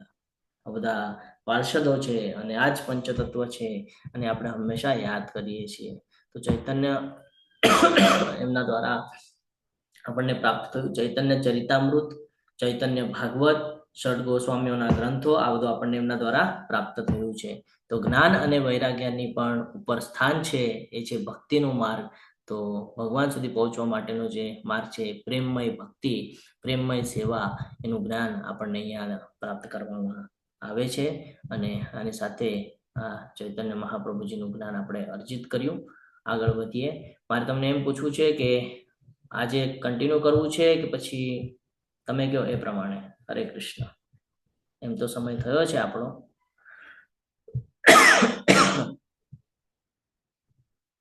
હરે કૃષ્ણ. કન્ટિન્યુ કરી લો પ્રભુજી. કન્ટિન્યુ કરો પ્રભુજી. એક 5 મિનિટ લઈએ અને પછી ક્લોઝ કરશું કારણ કે 1.5 કલાકનો જ ક્લાસ હોય છે. જો આદિશંકરાચાર્ય પણ અહીંયા કહે છે ને, ભજ ગોવિંદમ ગોવિંદમ ભજ મૂળમતે. તો કે છે અહીંયા કે जिन्होंने भगवत गीता का थोड़ा सा भी अध्ययन એટલે કે જે કોઈએ પણ ભગવત ગીતાનું થોડું પણ અધ્યયન કરેલું છે, થોડું પણ સાંભળ્યું છે, થોડું પણ એની ચર્ચા કરી છે, તો ભક્તિરૂપી ગંગાજળના કણભર પીયા. એટલે કે એને જે આ ગંગાજળ છે, ભક્તિનું જે ગંગાજળ છે એ એને પ્રાપ્ત કરેલું છે. અને ગંગા કેવી હોય છે? હંમેશા પવિત્ર હોય છે. ગંગાનું રસપાન કરે તો શું થાય? તો કે આપણને મોક્ષની પ્રાપ્તિ થાય. તો કે જેણે ભગવત ગીતાને જીવનમાં ઉતારી છે, જેને ભગવત ગીતાનું અધ્યયન કરેલું છે, એને गंगाजल पीधा समान છે. भगवान कृष्ण की एक बार भी समुचित प्रकार से पूजा की है, यम के द्वारा उनकी चर्चा नहीं की जाती. એટલે કે મુક્તિ પ્રાપ્ત થઈ જાય છે, એને યમની યાતના ભોગવવી પડતી નથી. આ મહત્વ છે આપણને ભગવત ગીતાનું. અત્યાર સુધી આપણને જ્ઞાન નહોતું પણ હવે આપણને જ્ઞાન પ્રાપ્ત થયું છે. ભગવાન કોને કહે છે? તો કે પુરુષોત્તમ. બરાબર. ભગવાન શ્રી રામ એ કોણ છે? મર્યાદા પુરુષોત્તમ. અને ભગવાન શ્રી કૃષ્ણ કોણ છે? પૂર્ણ પુરુષોત્તમ. ફરક છે. ભગવાન છે પુરુષોત્તમ છે, ભગવાન શ્રી રામ છે મર્યાદા પુરુષોત્તમ છે અને ભગવાન શ્રી કૃષ્ણ છે પૂર્ણ પુરુષોત્તમ છે. કારણ કે બધાની આગળ કલા અલગ અલગ છે. બધાએ પુષ્ટિ કરી છે કે કૃષ્ણ એ સર્વોચ્ચ વ્યક્તિત્વ છે. પ્રભુજી, ભગવાનમાં અને ભગવાન પૂર્ણ પુરુષોત્તમ આ બેમાં કેવી રીતના એ જ હવે આપણે આગળ સમજશું. ભગવાન કૃષ્ણનું જે જન્મ છે અને પ્રવૃત્તિઓ છે એ એમની સર્વોપરિતા સાબિત કરે છે. અહીંયા ભગવદ્ ગીતાના 4.9 ની અંદર પણ આપણને જ્ઞાન પ્રાપ્ત થાય છે કે જન્મ કર્મ જ મે દિવ્યમ એવમ યો વેત્તિ તત્વતઃ ત્યક્તા દેહમ પુનર્જન્મ નૈતિ મામેતિ સો અર્જુન. હે અર્જુન, જે મનુષ્ય મારા પ્રાગટ્ય તથા કર્મોના દિવ્ય પ્રકૃતિને જાણે છે તે આ શરીરને ત્યજ્યા પછી પણ આ ભૌતિક જગતમાં ફરીથી જન્મ લેતો નથી, પરંતુ મારા સનાતન ધામને પ્રાપ્ત કરે છે. કોણ? જે મનુષ્ય મારા પ્રાગટ્ય તથા કર્મોની દિવ્ય પ્રકૃતિને જાણે છે, જે ભગવાનને સમજી જાય છે, એની માટે કોઈ દિવસે ફરી પાછો જન્મ લેવો પડતો નથી. ભગવાને યુનિવર્સના દર્શન એક તો વિરાટ સ્વરૂપમાં અર્જુનજીને કરાવ્યા હતા, અને જ્યારે બાળ લીલા કરી હતી ત્યારે એમની માતાને એમના મુખની અંદર એના દર્શન કરાવ્યા હતા. આપણને બધાને આ ખબર છે. તો આપણે આગળ વધીએ. શાંતિનો ફોર્મ્યુલા શું કે છે? 5.29 ભોક્તારમ યજ્ઞ તપસા સર્વલોક મહેશ્વરમ સુહદમ સર્વભૂતાનામ જ્ઞાત્વા મામ શાંતિ ઉચ્ચતિ. મને સમસ્ત યજ્ઞો તથા તપશ્ચર્યાઓનો પરમ ભોક્તા, સમસ્ત ગ્રહો તથા દેવોનો પરમેશ્વર તેમજ સમસ્ત જીવોનો હિત કરતા શુભેચ્છક મિત્ર તરીકે જાણી મારી સેવામાં ઓતપ્રોત રહેલો મનુષ્ય સંસારના દુઃખોમાંથી શાંતિ પામે છે. જે સમજી જાય કે ભગવાન જ સમસ્ત યજ્ઞો તથા તપશ્ચર્યાઓના પરમ ભોક્તા છે. તમે કોઈ દેવીની ઉપાસના કરો અને એ દેવી પણ ભગવાન શ્રી કૃષ્ણની જ ઉપાસના કરે છે, તો જો તમે ભગવાન કૃષ્ણની ઉપાસના કરો તો એ દેવી દેવતાઓ પણ ખુશ થાય છે, કારણ કે સમગ્ર ગ્રહો તથા દેવોના પરમેશ્વર કોણ છે? ભગવાન કહે છે હું જ છું. ભગવદ્ ગીતામાં ભગવાન ક્લિયર કરે છે કે હું ભગવાન છું. બાકી તમે તમામ ગ્રંથ ઉપાડી લ્યો, કોઈ બાઇબલ પણ જોઈ લ્યો, કોઈ કુરાન પણ જોઈ લ્યો, કોઈ ઇતર પણ જોઈ લ્યો, તેમાં કોઈ કહેતું નથી કે હું ભગવાન છું. અહીંયા ભગવાન ક્લિયર કટ કહે છે કે ભાઈ હું ભગવાન છું. ભોક્તારમ યજ્ઞ તપસા સર્વલોક મહેશ્વરમ. મને જ સમસ્ત યજ્ઞો તથા તપશ્ચર્યાઓનો પરમ ભોક્તા માન, મને જ સમસ્ત ગ્રહો તથા દેવોનો પરમેશ્વર સમજ, અને દરેક જીવનો શુભેચ્છક મિત્ર તરીકે પણ હું જ છું. હું જ તમારું હિત કરું છું. જે આ સમજી જાય છે, જે મને ઓળખી જાય છે, જે મારી ભાવનામાં ઓતપ્રોત રહેલો છે, એ મનુષ્ય કોઈ દિવસે સંસારમાં દુઃખોમાંથી શાંતિ પામે છે. એને કોઈ દિવસે વિચલિત કરી શકતું નથી. જેના જીવનમાં ભગવદ્ ગીતા છે, જેને જીવનમાં ભગવદ્ ગીતા ઉતારી છે, અને જે મારો ભક્ત છે, મારા સાનિધ્યમાં રહે છે, મારો સેવા કરે છે, મારી સેવક તરીકે રહે છે, એ હંમેશા શાંતિની અનુભૂતિ કરે છે. હું તો મારા એક અંશ માત્રથી આ સમગ્ર બ્રહ્માંડને વ્યાપીને અને તેને ધારણ કરું છું. ભગવાને 10.42 ની અંદર જ્યારે એમનું ઐશ્વર્ય કીધું ત્યારે અર્જુનજીને આ જ્ઞાન આપેલું છે. શું કૃષ્ણ વિષ્ણુનો અવતાર છે? કૃષ્ણ અવતાર અને અવતારી એ તે ચાંસ કલાપુંસ કૃષ્ણસ્તુ ભગવાન સ્વયં. 11મા અધ્યાયની અંદર જ્યારે અર્જુનજીએ વિરાટ સ્વરૂપના દર્શન કર્યા, એ પછી ભગવાને ચતુર્ભુજ સ્વરૂપના દર્શન કરાવ્યા અને પછી દ્વિભુજ સ્વરૂપ બતાડ્યું હતું. આપણને બધાને એ અધ્યાય ખબર છે. સંજયજી ધૃતરાષ્ટ્રને કહી રહ્યા છે, અર્જુને આ પ્રમાણે કહ્યા પછી પૂર્ણ પુરુષોત્તમ પરમેશ્વર કૃષ્ણએ તેમનું સાચું ચતુર્ભુજ રૂપ દર્શાવ્યું અને છેવટે પોતાનું દ્વિભુજ રૂપ દર્શાવી ભયત્રસ્ત અર્જુનને ઉત્સાહિત કર્યો.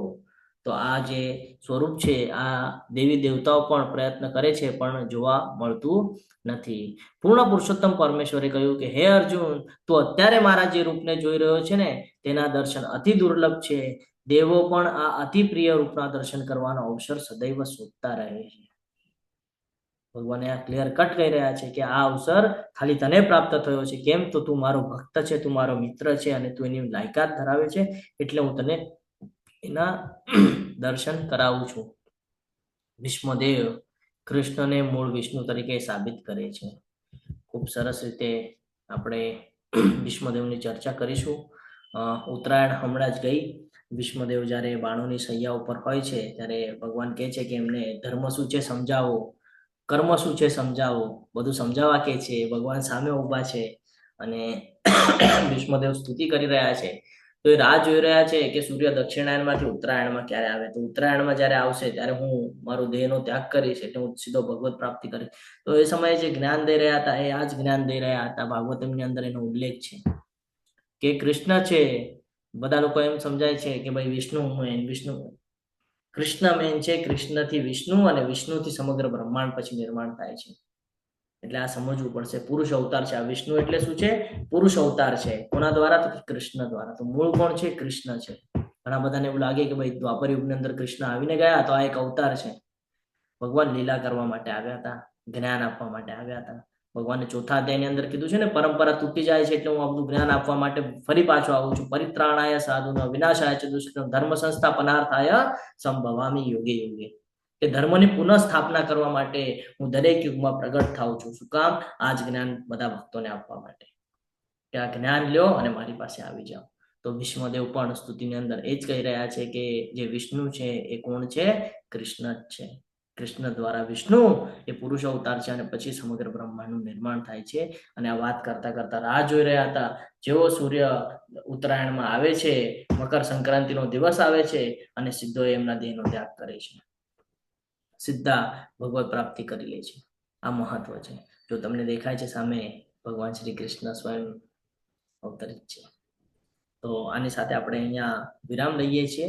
આવતીકાલે આપણે અહીંયાથી આગળનું આપણે આવતીકાલે લઈશું. તમે બધા બની રહેજો. જેમણે ચેટ બોક્સની અંદર આવેલી લિંકમાં હાજરી ન પુરાવી હોય એમને વિનંતી છે કે હાજરી પુરાવી લેજો. અને આપણે અહીંયા સ્ટોપ કરીએ. હું તમને સાધના ચાર્ટ કેવી રીતે ભરવાનો છે એકવાર એનું સેમ્પલ આપણે લઈ લઈએ અને પછી આપણે કન્ક્લુડ કરીશું. તમને દેખાય છે? હરે કૃષ્ણ. હા પ્રભુજી. હા પ્રભુ.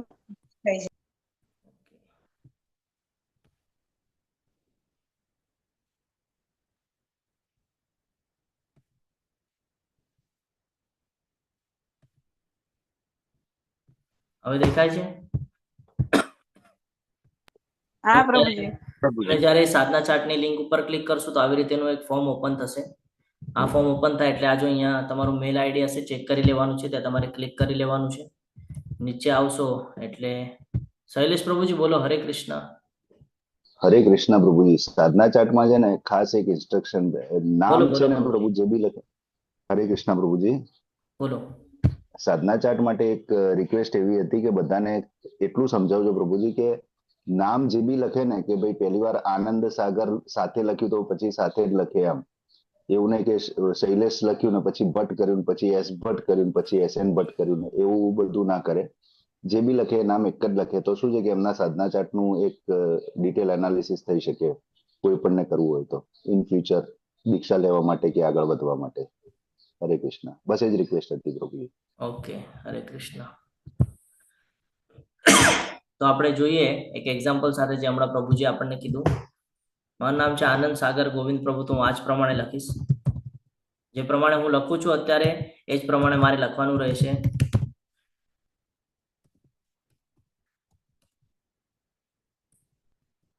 હવે આમાં તમે જોઈ શકો છો કે જે નામ છે બરાબર આનંદ સાગર, તો મેં આનંદ સાગર એક સાથે લખેલું છે અને પછી ગોવિંદદાસ અલગ અલગ લખેલું છે. તો તમારું જે કાંઈ પણ નામ હોય એટલું જ લખવાનું છે. જે ભક્તોએ દીક્ષા લીધેલી છે એ લોકોનું નામ જે પ્રમાણે અત્યારે લખો છો એ જ પ્રમાણે લખવાનું છે. જે લોકોએ નથી લીધી, જે લોકો ન્યૂ પાર્ટિસિપેટ છે એ લોકોનું નામ જે અત્યારે લખેલું છે એને ક્યાંક કોપી કરી લેવાનું છે. ઓકે, ક્યાંક કોપી કરી લેજો અને એને જ પેસ્ટ કરતા રહેજો. કારણ કે જો તમે આનંદની પછી ગેપ રાખશો તો સાધના ચાર્ટમાં પ્રોબ્લેમ આવશે, તમારી સાધના કાઉન્ટ નહીં થાય. તો જે પ્રમાણે તમારે નામ છે એ જ પ્રમાણે ત્યાં નામ રાખવાનું છે. આવી રીતે નામ નાખ્યા પછી તમારો જે કોન્ટેક્ટ નંબર છે, જે ભારતમાં રહે છે એ લોકોએ સીધો એ લોકોનો નંબર લખવાનો છે. જે ભારતની બહાર છે એ લોકોએ પેલા કન્ટ્રી કોડ નાખવાનો છે અને પછી લખવાનો છે. હવે ઘણા બધા લોકોને અહીંયા કન્ફ્યુઝન હશે કે અહીંયા લેવલ 1 2 3 4 5 છે. તો તમારે અત્યારે જે લાસ્ટ લેવલ કરી રહ્યા છો તમારા થકી, ઓકે, કોક લોકો લેવલ 2 માં હશે બરાબર, તો એ લોકો લેવલ 2 કરવાનું છે. કોક લોકો અત્યારે લેવલ 3 કરી રહ્યા છે તો એને લેવલ 3 કરવાનું છે. 4 માં હશે તો 4 અને 5 માં હોય તો 5. અત્યારે મારી લેવલ 5 ચાલુ છે એટલે હું 5 સિલેક્ટ કરીશ. તમારે જે નવા પાર્ટિસિપેટ છે જે લેવલ 2 હમણાં ફર્સ્ટ ટાઈમ કરી રહ્યા છે, જે લેવલ તમે ફર્સ્ટ ટાઈમ કરી રહ્યા છો એ લેવલ અહીંયા ભરવાની છે. જે લોકો લેવલ 2 કરી રહ્યા છે એ લોકોએ લેવલ 2 ભરવાનું છે. હું 5 કરું છું એટલે હું 5 કરીશ. હવે અહીંયા આ લખવું જરૂરી છે. આ જેટલું પણ અહીંયા આપણને જ્ઞાન પ્રાપ્ત થાય છે આ તમામ લખવું જરૂરી છે. Just a minute. તો જો હું ડેલી 16 રાઉન્ડ નથી કરતો, હું 32 રાઉન્ડ કરું છું એટલે હું અહીંયા 32 લખું છું. તમે 1 કરતા હો તો 1 લખવાનું છે, જે 4 કરતા હોય એમણે 4 લખવાનું છે, જે 8 કરતા એમણે 8 લખવાનું છે, જે 16 કરતા એમણે 16 લખવાનું છે. ઓકે, હું 32 રાઉન્ડ કરું છું એટલે મેં 32 રાઉન્ડ અહીંયા લખેલું છે. જે લોકોએ સવારે મંગળા આરતી અટેન્ડ કરેલી હોય એ લોકોએ મંગળા આરતી સવારની અટેન્ડ કરેલી હોય તો અહીંયા લખવાનું છે. હું ટેમ્પલમાં કરું છું એટલે હું અહીંયા ટેમ્પલ સિલેક્ટ કરીશ. તુલસી આરતી મેં ટેમ્પલમાં કરેલી છે એટલે એ પણ હું અહીંયા ટેમ્પલ તરીકે સિલેક્ટ કરીશ. તમે ઓનલાઈન કરી હોય તો તમારે ઓનલાઈન સિલેક્ટ કરવાનું રહેશે.